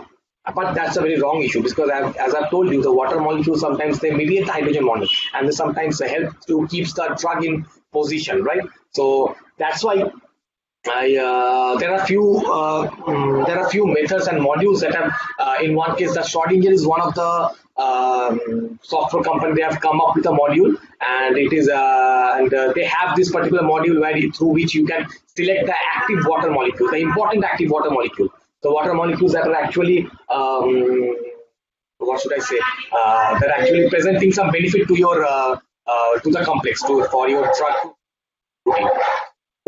That's why those things need to be taken care of. And of course, now let's just take a look at how this docking actually works. So in this case, generally we use, there's an option called ZDock. ZDock is one of the very used thing that you can use for your really simple. It's really simple. What all you have to do is you have to input your first protein, input your second protein. You can download the proteins from PDB sites. Actually, I'm going to show you the PDB site. I'm going to discuss about the database PDB sites tomorrow in the next class. So you know how can you download the structure and see the structures. To download both the structure, you have to enter your email ID, and then simply you have to click in submit. Bas. That's all. That's all. Then the docking is done. They are going to send you a mail. They take some time, and you are going to have your docking structures ready. And I'm going to show you the docking structure tomorrow, because I have submitted one thing and to get the results. So I'm really unable to show you the result right now, but tomorrow I'm going to show you, share the results with you. So that will be all, and that will be all for today, I think. And I'm now happy to take any questions that you have. Thank you, Nilanjan sir. Now, Yeah. Yes, I request you to conduct Q&A session with Kishore sir. Okay. Yes, sir. Thank you so much, sir, Nilanjan sir. Your presentation was highly informative, and we wish you all the best for your future work. So Thank with you, this, we are coming with a question, and as this question is from my side only, first of all. Yes, That sir, you have mentioned about MMPBSA, right? Yes, So yes. if we are working on MMPBSA, I just want to know that amber is required or not in that case, amber force field. If we have to work on amber force field, or directly we can go for MMPBSA. Is there any correlation, or both are separate things? Yeah, right. If you are working with amber, in amber there are several other force fields like FF14SB. We have the GAF, that is a general amber force field.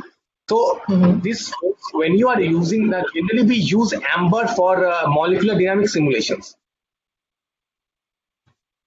Ambers are generally used for molecular dynamic simulations, but in case of now in case of docking studies, generally we don't use amber as a docking module, but also you can use the amber as a docking module. But in this particular cases, for example, this ZDock and all, they all have their own algorithm, and they generally use this MMPBSA and GBSA to predict the structure in a very quick manner. Yeah. Because once you are using, but obviously using this FF14, the amber force fields are much more better. because once you use this MMPBS and JBSA, they generally give you a very fast result, but sometimes that might not be accurate. So you need to, obviously, that, as I mentioned, that after your docking studies, you also have to cross check that using the molecular dynamics simulations. So in that case, actually, you're using both the force field so that you know that you have not missed anything. Okay. So that means directly after the docking, we can move further with MMPBS. There's no need of running Amber. Yeah. Now, after docking, if you need to go through the dynamic simulation, then you need to do the Amber. Then of course you need Amber. Okay. If your aim is to just to see that particular interactions, then this is fine. Okay, sir. Thank you so much, sir. Yes. Thank you so much, sir. The next question we have from the audience that, Yes. sir, if we choosing a drug molecule from drug bank database, Yes. so either the SMILE format is preferable or the 3D file format, that is the PDB one, is preferable. Out of these both, which is more favorable? No, this also depends on the thing that you want to do. If you want to predict only the ADME, if you want to go for the ADME studies, then you need the SMILES. But if you need to see the structure, if you need to visualize the structure, then you need the PDB file. PDB file are only there to visualize the structure. If you don't need to visualize the structure and you need to save your structure and go for analysis, then the SMILES format is generally required. Thank you, sir. The next question we have, is there any particular free software to visualize the drug likeness score? Yes, I've told you the Swiss ADME server. I've showed you the hands-on on Swiss ADME server. That's the server you can where you can check the drug likeness. Yes, sir. The last question we have for you, sir. Could you please explain in short the structure-based pharmacophore modeling? In the structure-based modeling, what I have, in the structure-based modeling, what we have the structure. First, you have to identify. First, you have to know that what type of disease are you targeting, and for that particular disease, then you have to identify what is the protein that is causing this particular disease, which is related to this particular disease, right? And once you have that protein, you have to isolate the structure of that protein, and then based on that particular protein, you have to design the ligand. This is the structure-based model. First, you have to have the structure, and based on that structure, you are going to design your ligand. Thank you, sir. One of the questions we are getting from the chat, that is from Juhi Saraswat. She is asking that, sir, if we are drawing a structure of ligand and then converting into the PDB structure, then we are not able to insert it into the Z-dog. Oh, no, you can. You simply say just in the Z-dog. Let me just show you. Just 1 minute.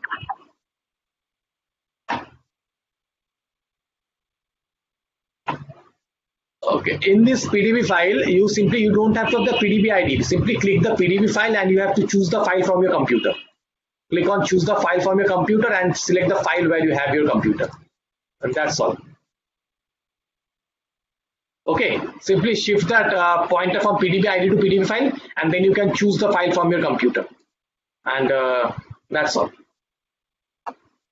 And again, that Juhi is asking that, sir, can you please suggest the ProTox software available for free? What software? ProTox. PROTOX. ProTox. Oh, okay. I have to for the ProTox software. I have to find it out. Actually, I don't use the free software, so I have no idea about this thing. I also have to Google it out.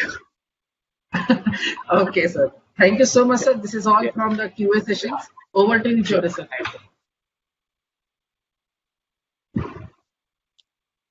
Thank you very much, Arpit, for conducting this important Q&A session with Dr. Nilanjan, sir. I think Dr. Nilanjan sir has covered all the important points related with the molecular docking and other other type of procedure related with the designing of drugs. So overall, I think today's session is very good and nicely covered by both of our speakers. And now I am handing over the mic to our convener, Dr. Kishore Shinde sir, to conclude the session. Please, sir. Thank you, sir. It's so we have just completed the second lecture. It was very good that Dr.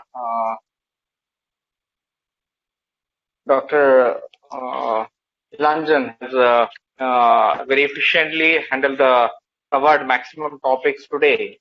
That's unlike Insilico, mild conversion pharmacophore or peptide drug and molecular structure designing and by ChemSketrch software, and then again the drug likeliness and that part.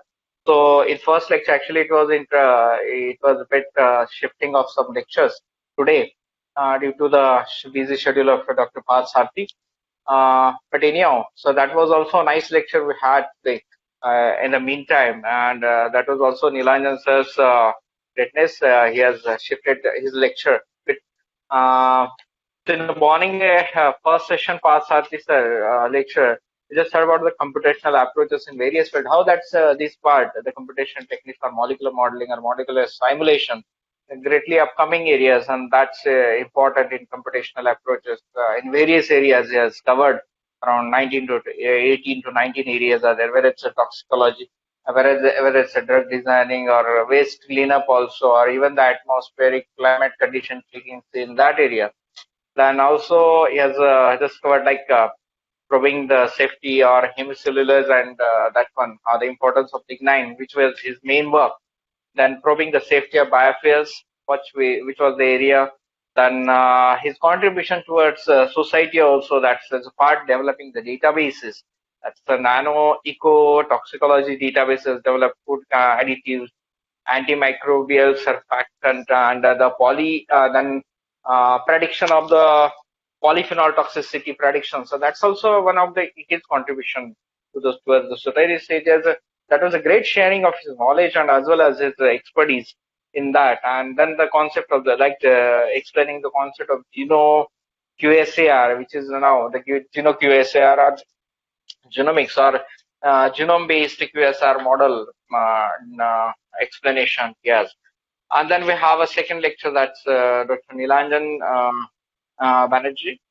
That's a drug definition as explained and covered the maximum topics of today is what we're expecting. So like drug, what is drug, peptide drug, structure-based drug designing, the molecular structure designing, analyzing physicochemical properties, and that's like log P values, that hydrophobicity value we have.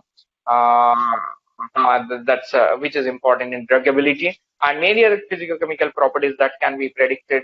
Some of the few properties that can be predicted by ChemSketrch software, which is freely available for, it's partially freely available, just anybody can access.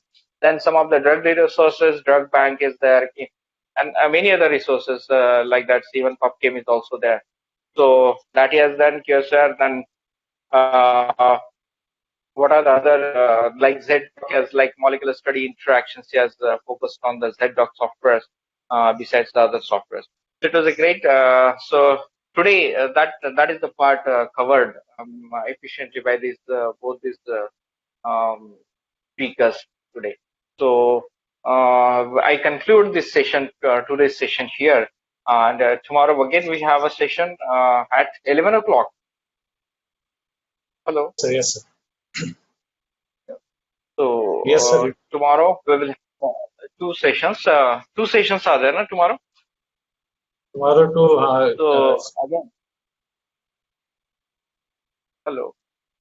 So yes, sir. I conclude here. Your lecture. After that, Nilanjan sir will continue his training session. Yeah. So again, tomorrow, two sessions will be there. Thank you. Thank you very much.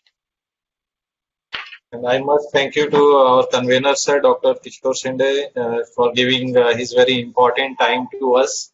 for convening this workshop. And once again, thank you to Dr. Nilanjan sir and also Arpit for conducting this whole session, Arpit and Vivek. And also Dr. Parth Sarthi was there and he has given a very important time to us. So now we are closing this broadcasting and then we will again meet on tomorrow at 11 o'clock. Thank you very much, sir. Thank you. Thank you, sir. Thank you.